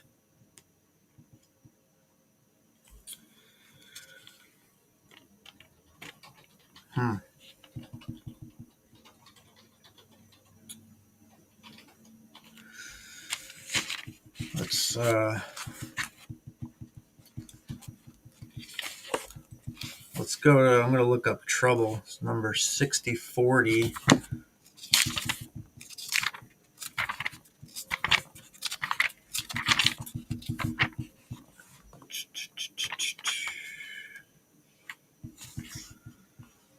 And it says depression, misery, affliction.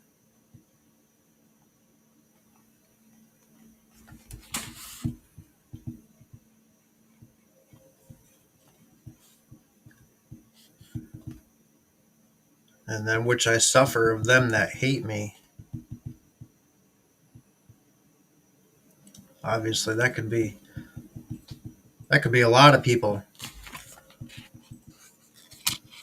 Hate, I'm going to look up that word too. It's 81, where'd it go? 8130.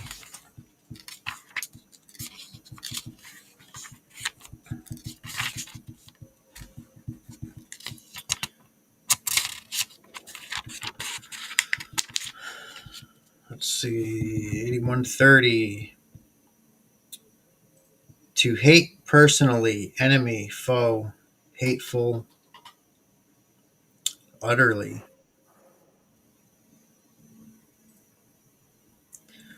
So I know hate in other verses. I don't know Um, I don't remember where it is. Talking about hating our brothers. That word hate is a different definition. That means to love less. So this one here means something totally different.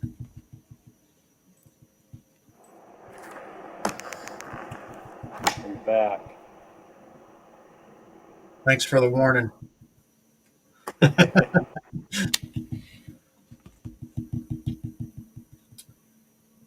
Um,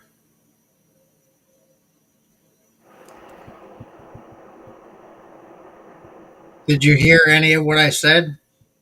Just the end part that the hate here is a different meaning of hate. Yep. And then I looked up trouble. That's affliction, depression, which we know comes from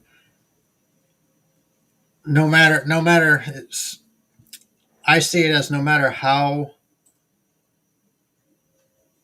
close we're walking, um, there's gonna come a person that says something hateful, or that says a lot of times what I hear, oh, you're of the devil, because we're teaching what the word says, and they don't understand it, so they don't see it as what we see it as.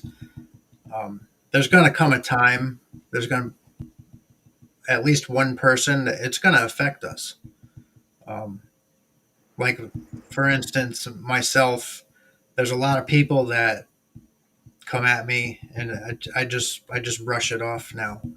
But if you have like a close family member that's not in the truth, saying hateful things to you, um, it's gonna affect you. I'm not saying depression and all that, but it's gonna cause some affliction.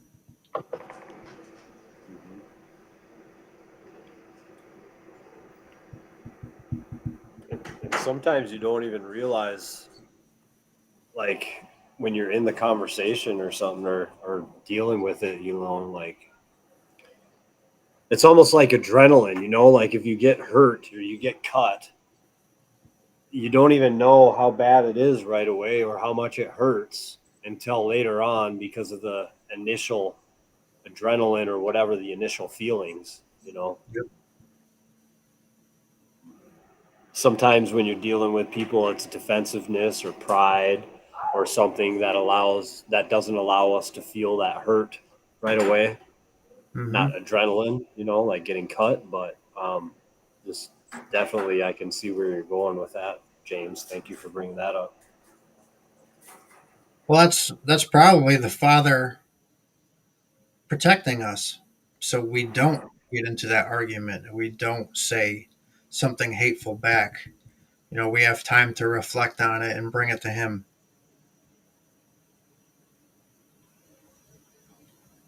Yeah, just like pain is a warning for us, like pain isn't really anything. It isn't like us bleeding, like bleeding means we have a cut, we're leaking life out of our body. Hmm. Pain is just like a warning signal, like, hey, you got a cut, you know. Yep. Emotions are warning signals, like, hey, there's something going on you need to pay attention to, you know. If Yep. you don't have that peace or shalom or happiness or joy, there's something amiss that needs to be addressed. Hmm. We're supposed to bring everything to the Father before we act on anything. Absolutely.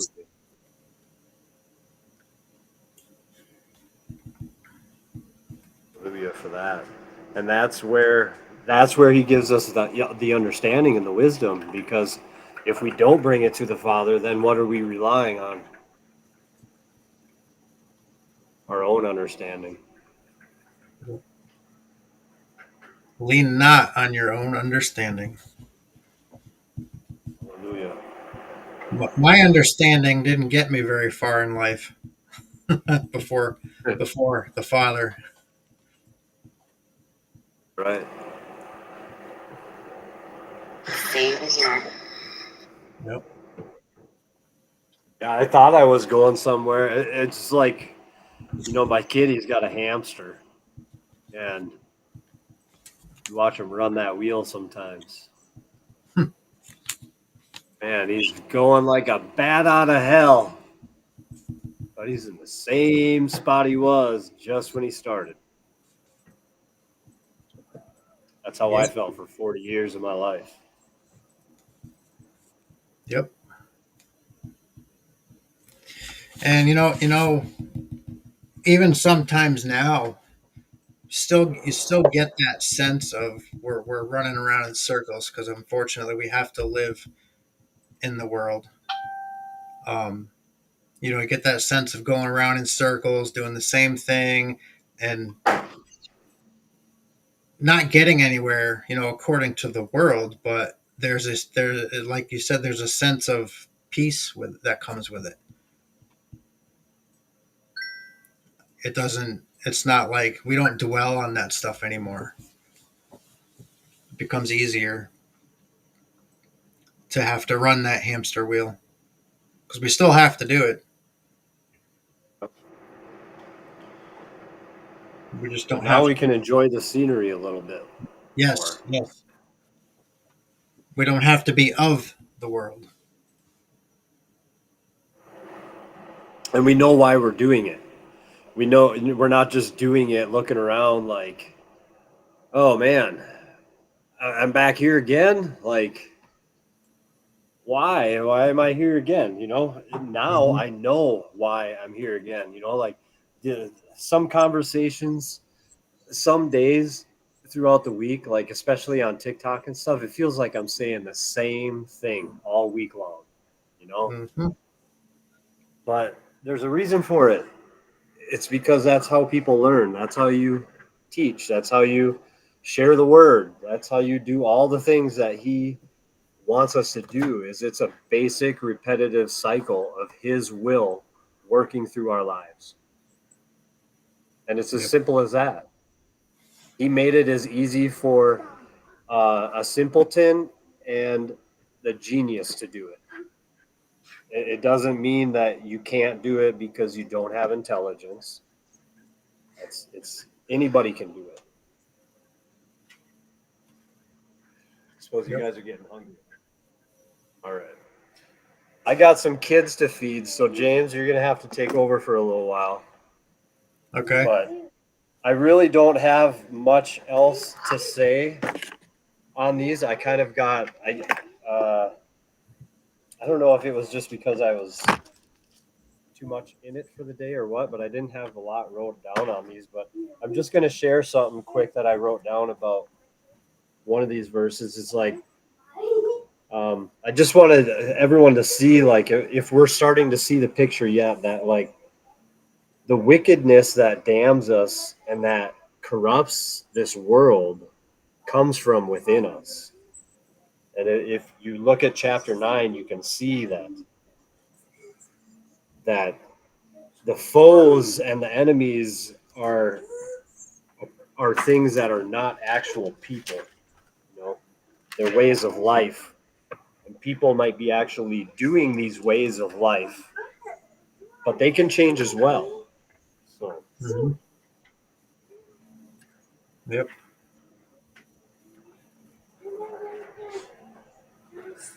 with that, I'll let you have the floor for a while, James, and I'll pop in when I can. All right.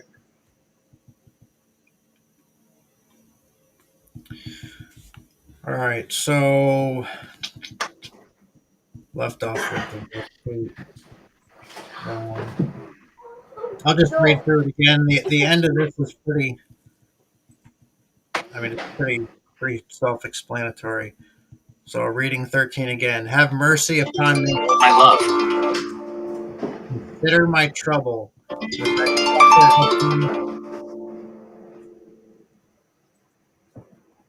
That was loud. Yeah, oh, sorry about that. It's all right. Which I suffer of them that hate me. Thou that liftest me up from the gate of death.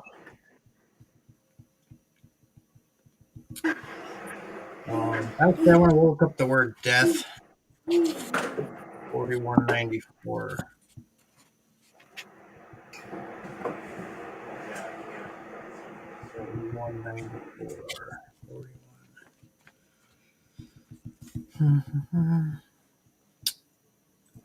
So it says natural or violent, concretely, the dead, their place or state, Hades, figuratively, pestilence, ruin.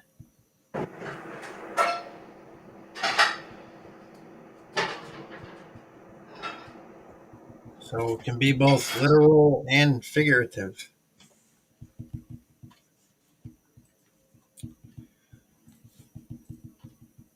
Um, if anyone wants to say anything, because I'm not watching the comments, feel free to. I think Daniel's got to approve you to hop in, but maybe Angela, if you see a comment, you can speak.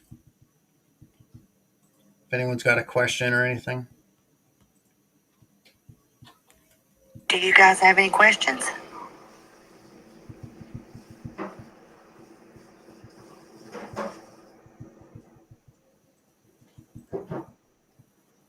We're on 15. We are going to no, we are at 14 next.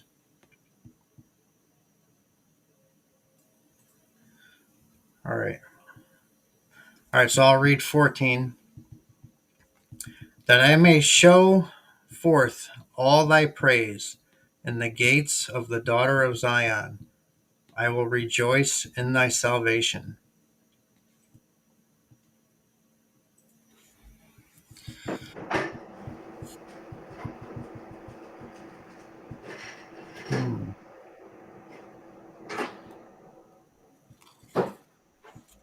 So I'm just curious what gates.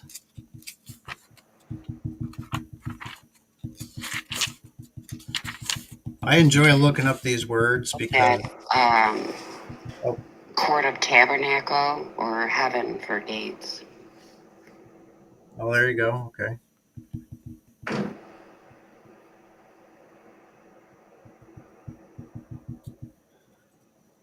And then I will rejoice in thy salvation. I mean, there's really not much to talk about that. We rejoice in deliverance. I'm going to see if this salvation has a different meaning. I know I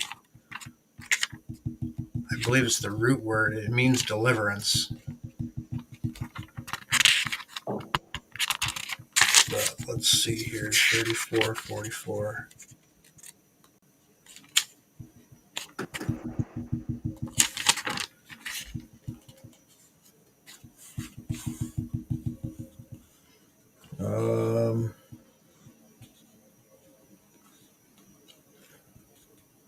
Participle of Yasha, something saved, deliverance. Yep.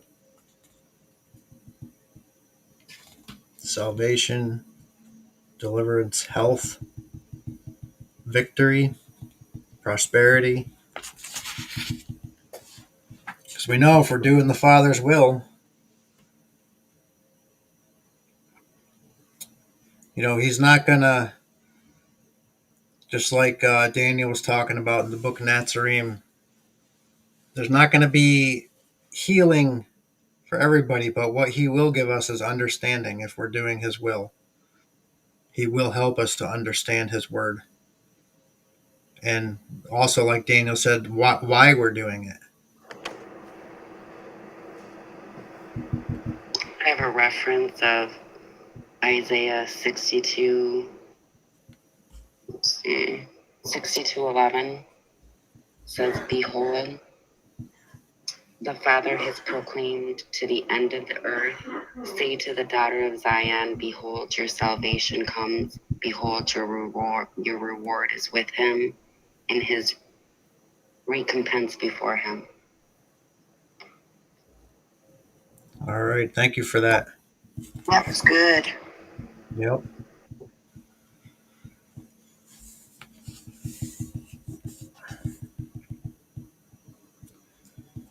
Um, let's go on to 15. The heathen are sunk down in the pit that they made, in the net which they hid is their own foot taken.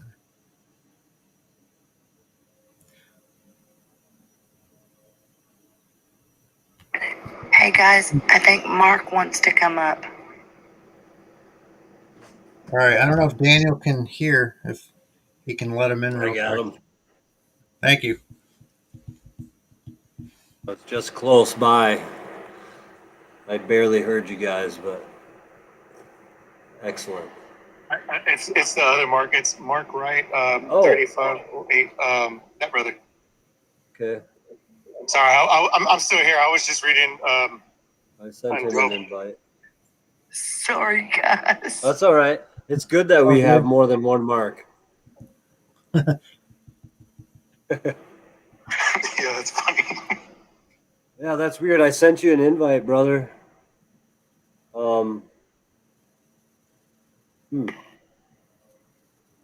Interesting. Did you say something that TikTok didn't like? No, he said he's got to change his settings or something. Oh, It yeah, must yeah. not allow the microphone or whatever. Yeah, more than likely you have to allow the microphone and camera. Yep. All right, I'm gonna go back to cooking. Okay. I'm gonna make you a moderator so you can let him up too, James. Okay.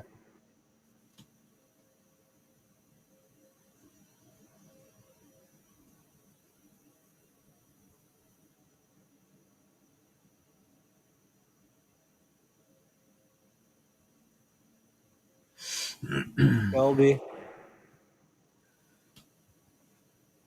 All right. So verse 15, there's a whole lot there.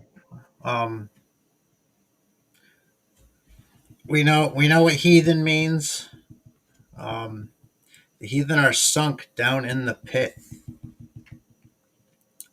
that they made, in the net which they hid is their own foot taken.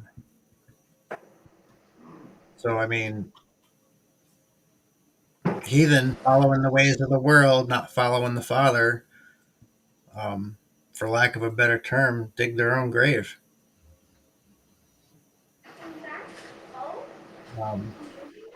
Bad fruit. Yep. And the issue there is that they don't see it because their eyes are still closed. They still have scales over their eyes. So there's that hamster wheel for them. That's why we need to come out of the world and follow the Father.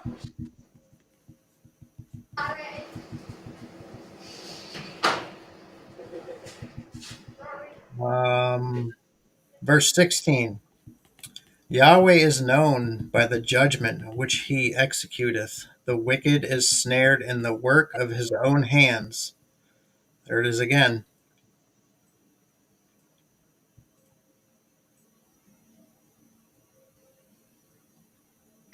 At a reference of Exodus 7:5. Okay. It's the Egyptians shall know that I am the Father when I stretch out my hand against Egypt and bring out the people of Israel from among them. Nice. Praise Yah.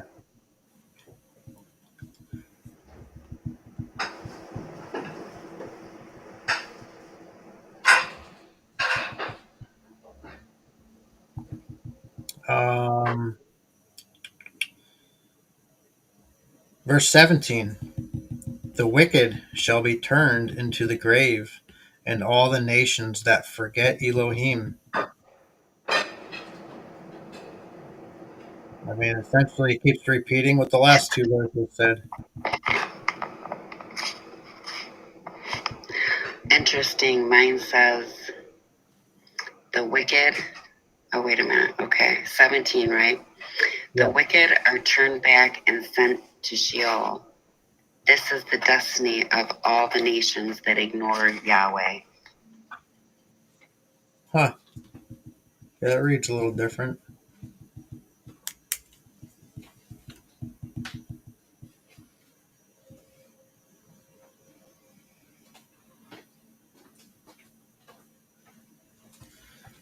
And that word nations, 1471, I'm pretty sure that is Gentiles and heathen.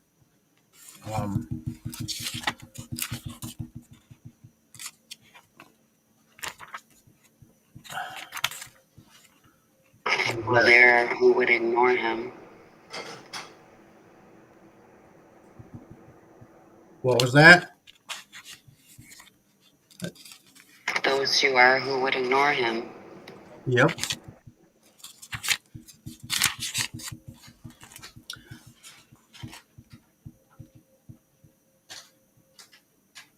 Yep. So 1471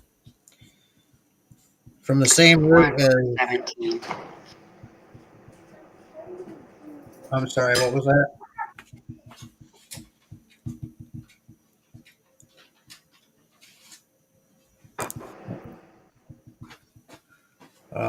So yeah, it says the same root as 1465 in the sense of massing, a foreign nation, hence a Gentile. Also, a troop of animals or a flight of locusts. Gentile, heathen, nation, people. Are you on verse 17? Yes, Thank you. you're welcome.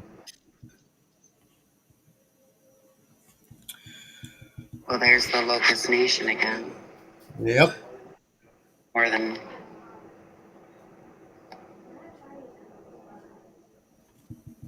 Verse 18. For the needy shall not always be forgotten. The expectation of the poor shall not perish forever.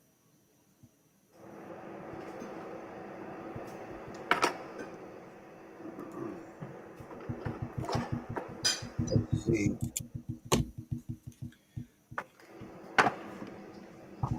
Let me look up that word needy.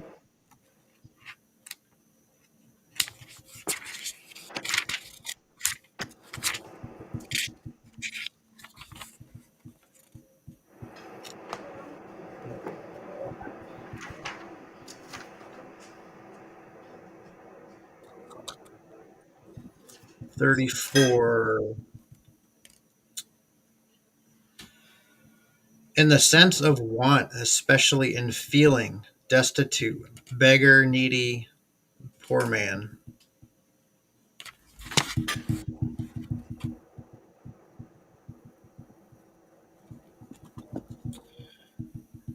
The expectation of the poor shall not perish forever. There's that same word again from the beginning.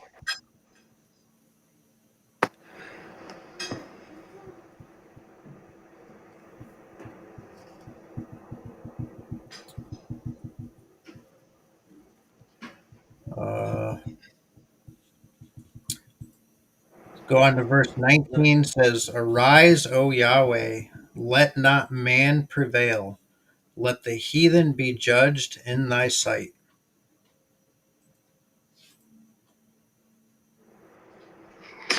mine says nations. May the nations be judged in your presence.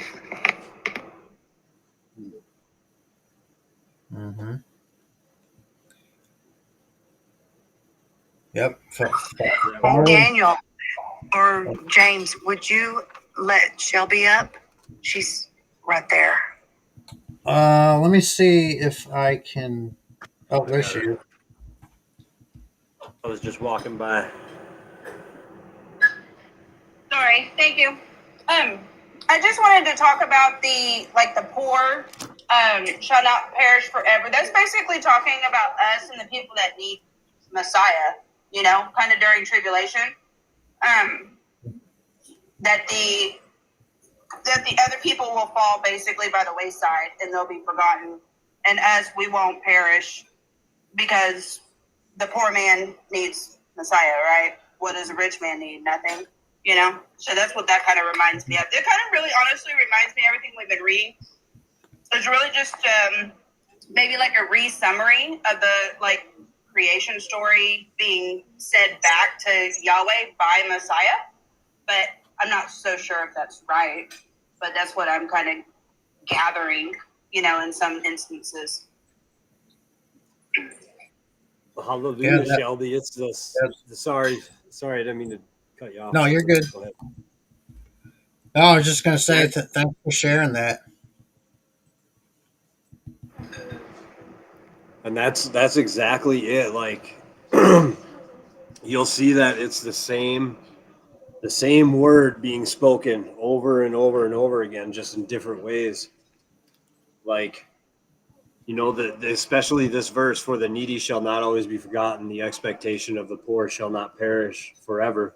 And like what you were just talking about, now think about how many times the Messiah, as he spoke, he said this, but not in these words, He just said them in different ways that he could understand. And then you got Paul.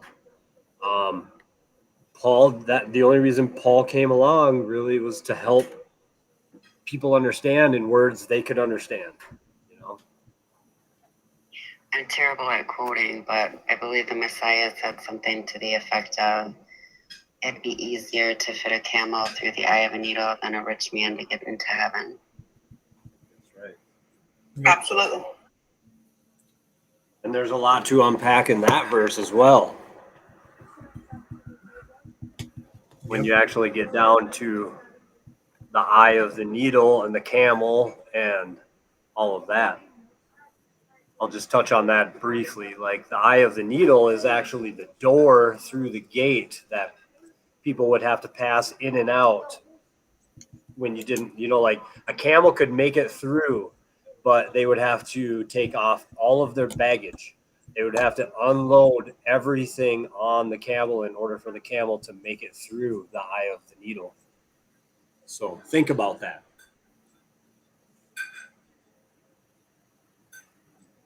All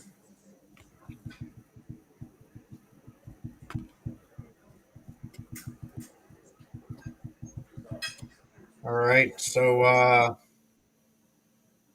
verse 20. Put them in fear, O Yahweh, that the nations may know themselves to be but men. Oh, that's going to come. They're going to know in the end. I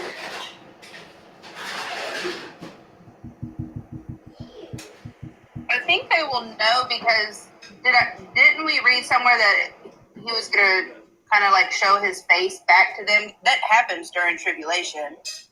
Just for I think a split second, but I don't know if it's, for the split second or if that was Messiah's face. I can't remember. It was in one of Adrian or Michael's videos I watched once. I believe you're right. I believe it's the Father's face. Yeah, I think so too. And once they see his face, they're gonna wish that they, did all that they did when we told them to, basically, or we're trying to warn them. Well, isn't that where they're going to be searching for someone to teach them the word, and nobody's going to know it? They're not going to be able to teach it. Yeah, they'll be asking everybody, can you read this? And no one will be able to. Yep.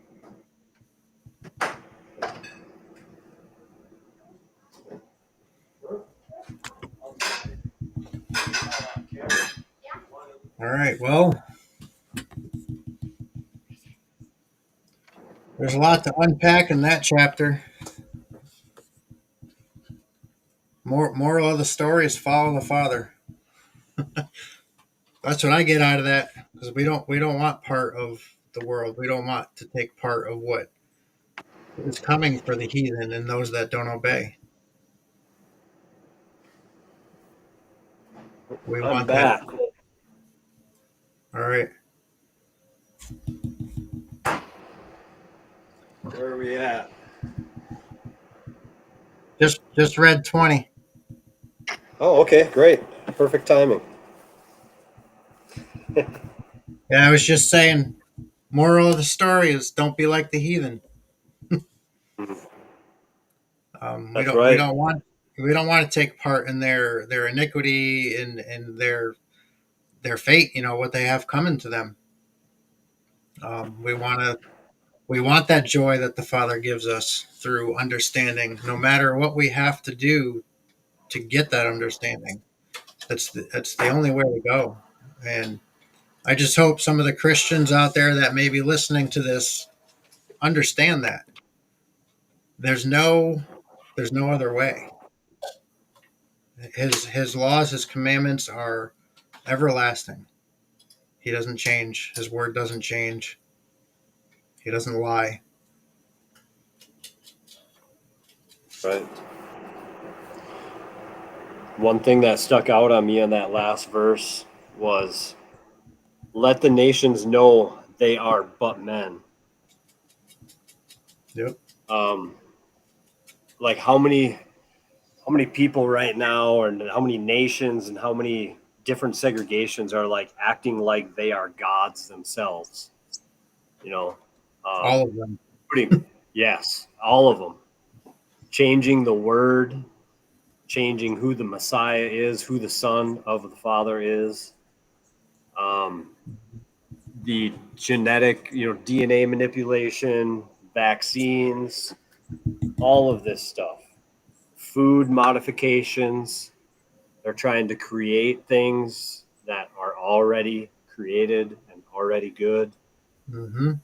When he created it, he said, "This is good." It didn't need to be changed. Yep. So that's what stuck out at me, is that he's going to let these nations know that they're just men. They need to follow the way of our Father instead of thinking that they have a better way than our Father. Mm-hmm. And that is the Christian religion right there. Yep.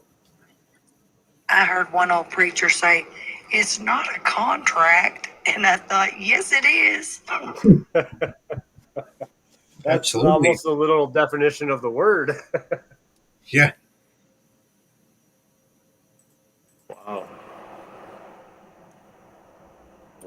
Well, the thing is that the church does teach, though, that you get to receive the blessing without doing any of the works. Without you get the bonus, you get his side of the deal without having to hold your end of the bargain.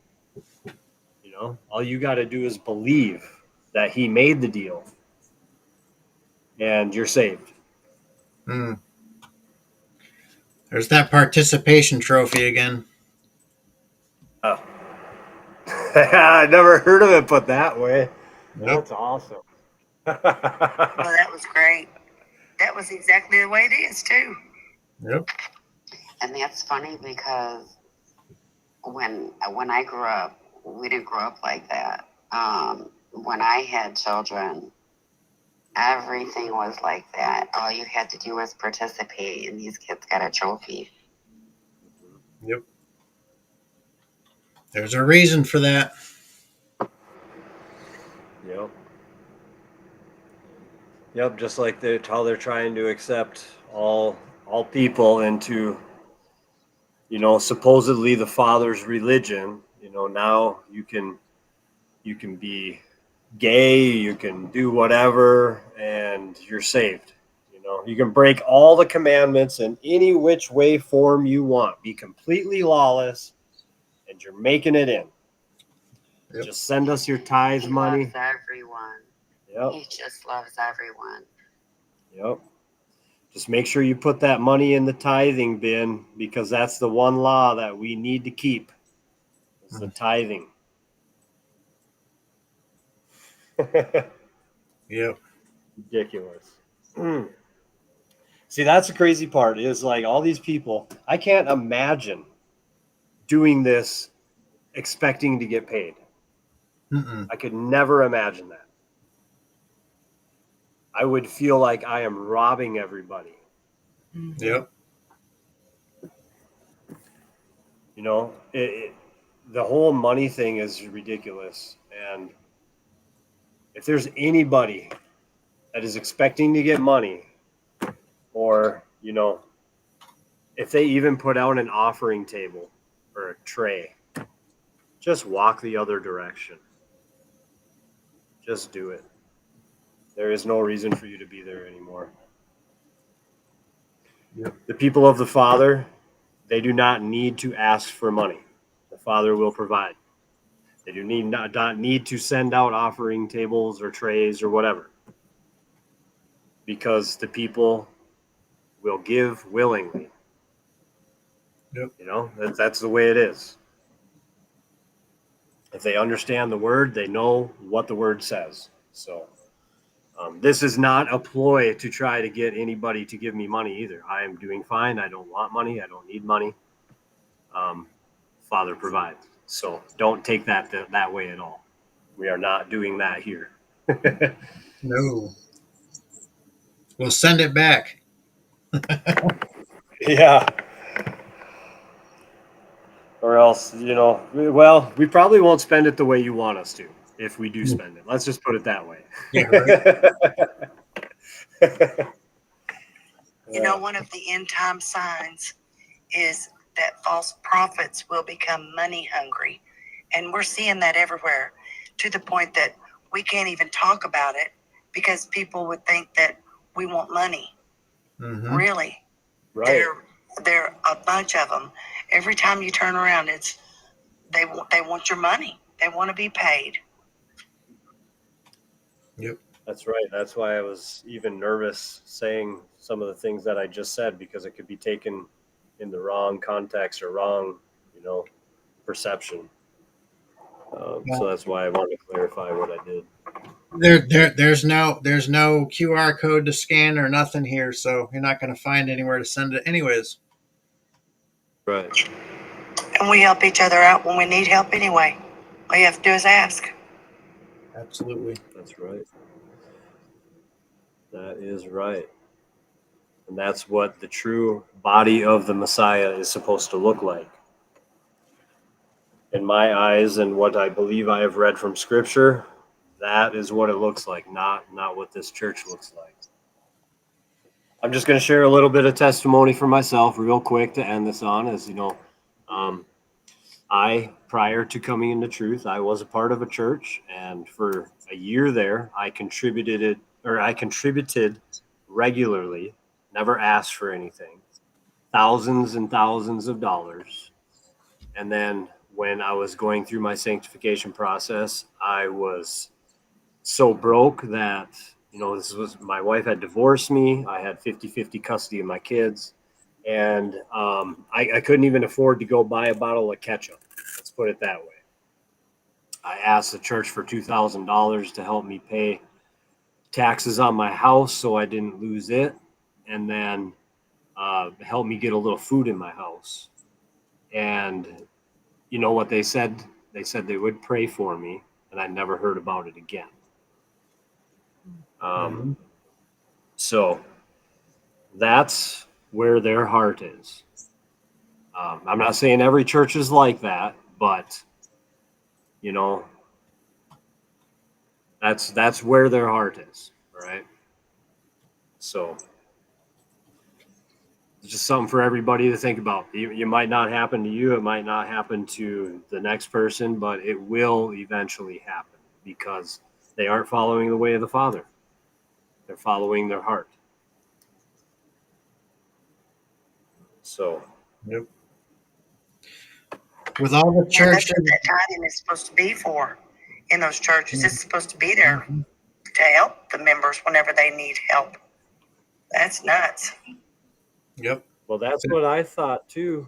You know, going into it, I thought, you know, like I didn't give money expecting to be bailed out, but you know, when I needed the bailout, I expected it because that's what the promise is. That's what they teach you is that, you know, that the promise is he will provide when you're in need. Well, turns out he did provide, but it wasn't through the church. Mm-hmm. And that was about the last time I ever spent there. They want to bankrupt your bank account and the souls. That's right. Mm-hmm. Yeah, there should not be a single homeless person in any church or anybody struggling with the money they take in, but yet here we are. Yeah, that's right.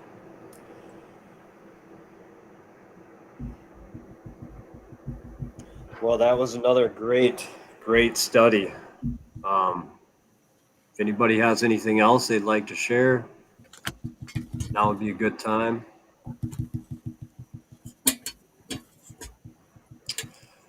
Otherwise, James, you got anything you want to say to finish on? No, I mean we covered quite a bit there. That was a good study. Um,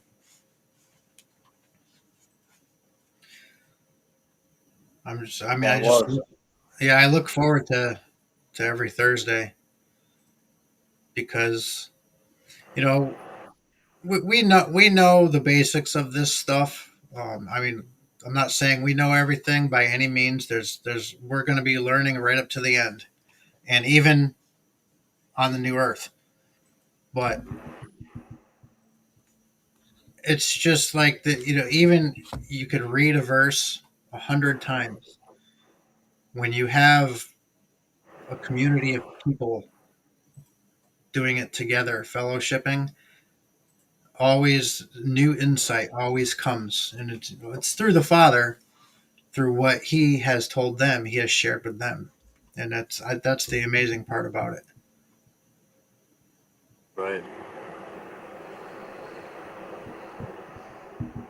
That is, and that's what I love about these Bible studies because, like, I can sit and read, and I can read what someone else has wrote about what they think it means and all that stuff. But some of these things that are just said, like on the spur of the moment, or like you know when it first comes to you, are some of the best things to hear. And the only way you can do that or hear what these other people are saying is by being here, doing what we're doing right now. So Mm-hmm. I enjoy it thoroughly. Like Mark said, Mark made a very good comment here. Messiah told his disciples to take no money for what was given freely. Mm-hmm. Absolutely. Hallelujah. Yah is flowing through us. That's right, Jess. That is right. And I just, you know, am hopeful that there is other groups like us out there. You know, I know that we're not the only ones, but you know, I just really hope there is a lot of them. A lot of these little sleeper cells, you could call them, I guess. Sleeper cells for the Father that are going to just wake up when the time comes. You know. You know, you just triggered something. I was doing a Google search because, as some of you know, my car is not well. Anyway, had to cancel a trip to get baptized. So I was Googling, like, if there were any Nazarene followers around my area. And what came up just floored me.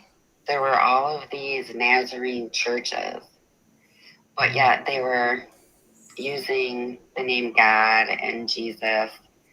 Like, I was floored. The more I looked, the more I was just like, unbelievable. Yep.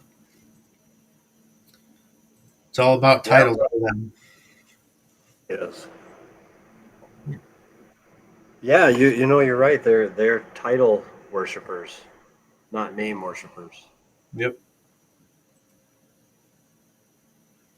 And the more, I've seen, especially this last month, it stuck out to me like a sore thumb. I'm sure it's been going on longer, but you hear people using Yahshua and Yahusha and all that stuff, but they're still saying that he's God, that he's the Father, you know? Mhm. So you got to be careful of that too. Even though it might sound like they're on track, they're not. So Yep. Oh, like we were talking about I'm a earlier. little younger, and the baptism's just postponed. I don't trust any of these people. that's right. Mm. What were you saying, James? Like we were talking about earlier when I asked you about if you were familiar with Jonathan Kahn. Some of his Right. content is good, but he still teaches Jesus. His doctrine's flawed. Yep. Yeah, it's you gotta, with everything in life, we're gonna run into things that are gonna try to lead us away. Like, I'm gonna be real, even things I say are gonna probably lead some people away just because of their perception and the way that they understand what I'm saying, not necessarily because of what I said. So that Jonathan Kane guy that you mentioned, Khan, he says some really good things. He says some prophetic things. Well, he actually makes prophecy, which I haven't kept track of how many times he's been wrong yet, but he's one of those prophesiers. I used to listen to him all the time. I loved him, had all his books, and now coming to the truth after being baptized, I'm like, how does he say that? Yeah. Like literally everything. I can't even watch him anymore.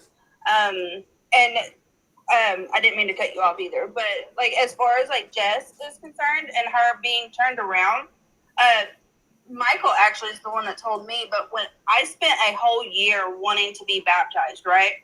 And I was like, okay, well, I'm going to do this. And I had the plans to go to Israel and do all of this stuff, right? And then he sends the war before me. Literally, my group was returned the day before war broke out. And then it was like another 6 to 8 months down the road before I was actually baptized. So you don't know that he didn't put that block, even though you don't want it to be your car. That's unfortunate. But maybe that was a reason. Something's in that group where you were going that was unclean, and he's returning you again back to the Father.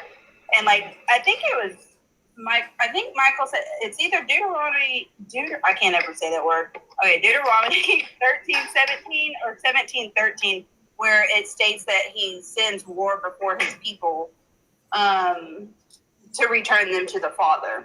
So it's basically like doing the same thing. Like we're being led down the wrong path, and that's why he turned us from those things.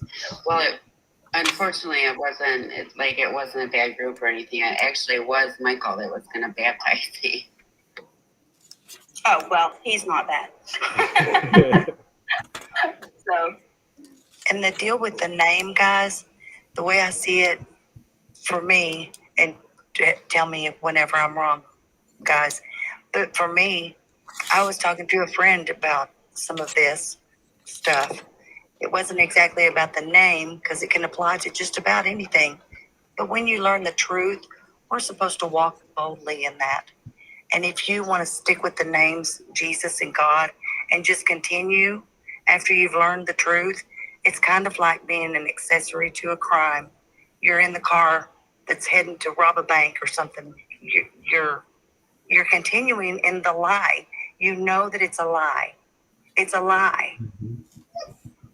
I agree 100%. I agree with that. I believe that, and I don't know all of, because I know there's so many names out here, which ones it is, but I know a lot of times the Yahuwah ones and stuff like that are still kind of under that messianic umbrella, and they just don't really want to come out from under it. So when I think it was Daniel was saying that they're still using God, kind of as the Trinity in a sense, or Messiah is God at times. You got to watch what, they're doing and saying. And even in some of their translations, it could just throw the whole thing off. Yep. Mm-hmm. And like with what Angela was saying, like, I used to say Jesus for 40 years. And I have no problem talking to people that use the name Jesus without saying Jesus. It's as simple as that. We don't have conflict over the name. I don't have to sit there and explain who I'm talking about, and I don't use the name Jesus. I use Messiah. That's what I do too. Yeah, I use our Savior, whatever needs to be said. But I don't need to say Jesus. No. Yeah, I agree. I mostly say Messiah. Like, just even in reading, I'm like, when I see it, I'm like, oh, Messiah. Oh, So. Yeah. And we don't need to ridicule those people that still use that name either. Like, some people are so quick to just be like, oh my gosh, you don't even know what you're talking about. You still use the name Jesus and you're going to come and talk to me like you know what you're talking about? Like, that's not going to get anywhere with anybody, Like, we got to remember to be humble and be kind, and remember that we were one of those people at some point as well when we address and talk to these people that are learning. Now, I know I got into it with Luke leaving Churchianity here about a month ago or so, and I feel no conviction about that because he knows the truth and he sits and runs around and still uses the name Jesus and is a stumbling block for people left and right. And then he sits and Ignore it. and I then, just and ignore then it. I yeah. use whatever name or title, Father, Messiah, or Creator, Mhm. Those things, and I try to ignore that part of it. Yep. But then, the thing I don't like is that I didn't even really care about that. He still uses Jesus, he can do whatever he wants. That's fine. He gets a good message across, regardless of how he does it in some aspects, but he's still partial. That's the thing. And then he makes himself a liar too, by saying he's done. He's not going to argue over the name thing. Stuff like that, which I'm not using him as an example to try and call him out or anything like that. I'm using him as an example so that we can learn and self-reflect. All right. I'm not trying to be a gossiper or anything like that. We have made amends and we talk and we're okay. So there's no contention there between him and I.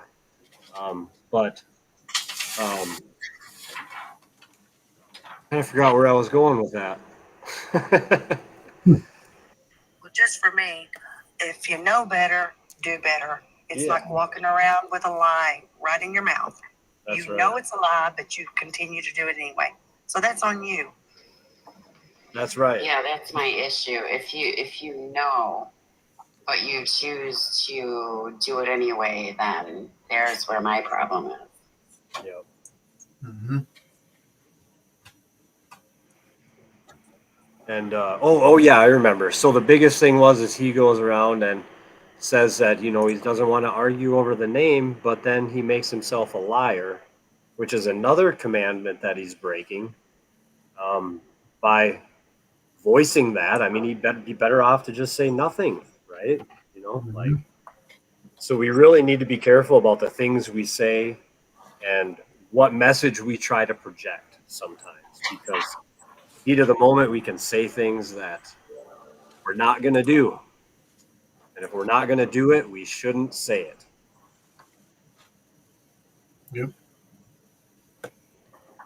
Absolutely. You gotta be brave to walk in the truth, guys.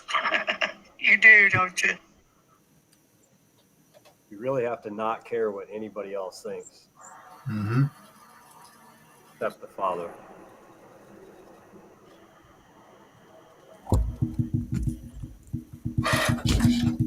But and I'll be honest, I don't care what any of you think.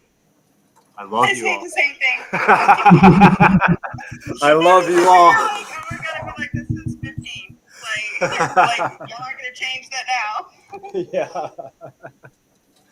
I hate that I can't come across like nicer. I don't know how to I don't know how to sugarcoat something for somebody, you know?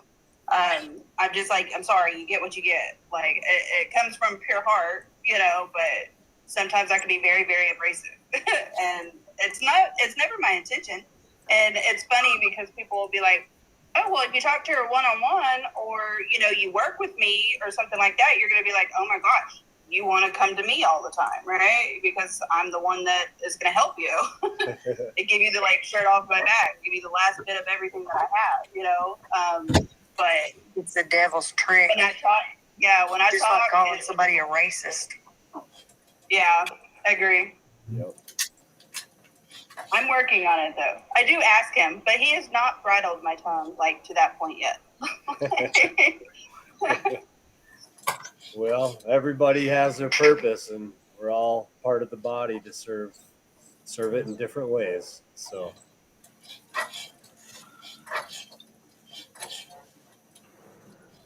that might be your way, Shelby, is you might be the one of the microphones for some. You know, I was just thinking about this earlier. Like, there's some things that people say, or the way that people say some things that are just, they just rub me the wrong way. All right.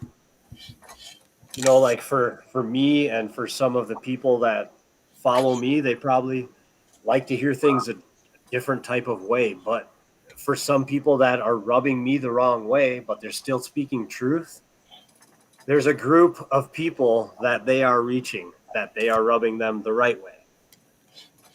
So we all just need to remember that, you know. And Shelby, I think that's kind of what you brought up right there, is that your tongue speaks to different people than my tongue speaks to. I agree, because like I need yours because you're the calmer, nicer, you know. I think, you know, when you came in, we kind of came in at the same time, and had it not been for you, you know, I probably would have been like, oh, whatever, you know. Because there are some things, and it wasn't that I was like offended or anything by anything like Adrian or Jason would say, but there was things I would be like, what? What did you just say? You know, like, and it takes a lot to offend me, you know, and so I'm very much like not one of those people that are offended. But it took someone like you to kind of, you know, talk about it, and you know, and to watch Michael even speak with you, and you know, when you were coming to a lot of the truth and stuff like that, you know, for us to see that there's a softer side of him. And it was almost like I was looking at Michael like I was looking at myself, you know. And sometimes, you know, type A's kind of hit heads at times, but, you know, one of us got to back down, you know, at some point. So that's kind of just how I took it. Like, I was never, like, just super offended by anything that they said. But there's things that people could do and say, you know. I'll say, like, the straight as the gate people, I don't follow any of them. They bring me straight to my flesh, like, within 3 seconds. Like, I can't do it. It reminds me of a narcissist. And that's, you know, what I was around growing up. And I just can't do it. Like, you know, and stuff like that. Like, that just blatantly are ignorant to the word, I guess. You know, and there's things I'm very, you know, just ignorant to it, you know, at times as well. So, I don't know. Like I said, we need y'all, you know, the softer hearted people too. You know, we look to y'all to make us feel not so mean, I guess. Like, y'all are our soft part of our heart, I guess, is kind of what it is. And we're maybe like the harder side of, you know, maybe somebody else's, like you're saying. So. Yeah, I love what you just said there, Shelby. You bring up a good point. Like, someone needs to break, you know, the stubbornness, the pride, all of that stuff. Someone needs to break. Like my kids, all right, I got 10 and 8-year-old, both boys, and we go through the same arguments, the same fights, like every week for sure. You know, sometimes daily we do it, sometimes numerous times throughout the day. And I get to the wit's end where it's like, all right, there's no rationale anymore. There's no logical way of fixing this problem. I just tell them, I'm like, one of you guys has to stop. One of you has to stop doing what you're doing and be nice to the other one, like regardless of what the other one is doing. And then you bring up the point of, now if both of you are doing this, imagine how much conflict there would be. There would be none. There would be no more conflict if both of you had this mindset. So, a great point to bring up, Shelby, is we can never learn if we're trying to like push our thoughts on someone. You can't listen if you're always talking. You know, all those things kind of go hand in hand. So,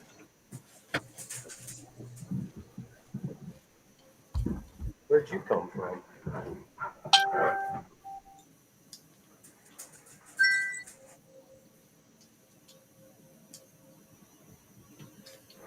Interesting. Sorry, my dog just showed up from nowhere somehow. And there they go.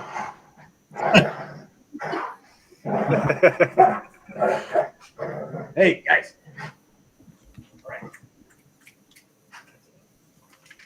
All right, guys. Well, I'm going to spend some time with my boys, my two boys and my adopted boy tonight. So this was very good. And my two other crazy boys, I guess. But thank you very much for everything. I love the conversation at the end. It was very good talk and very good. You know, it's good to share these personal experiences that we have as well. Helps us all grow in ways that we don't even understand. But I love you all very, very much. James, thank you again for helping lead this.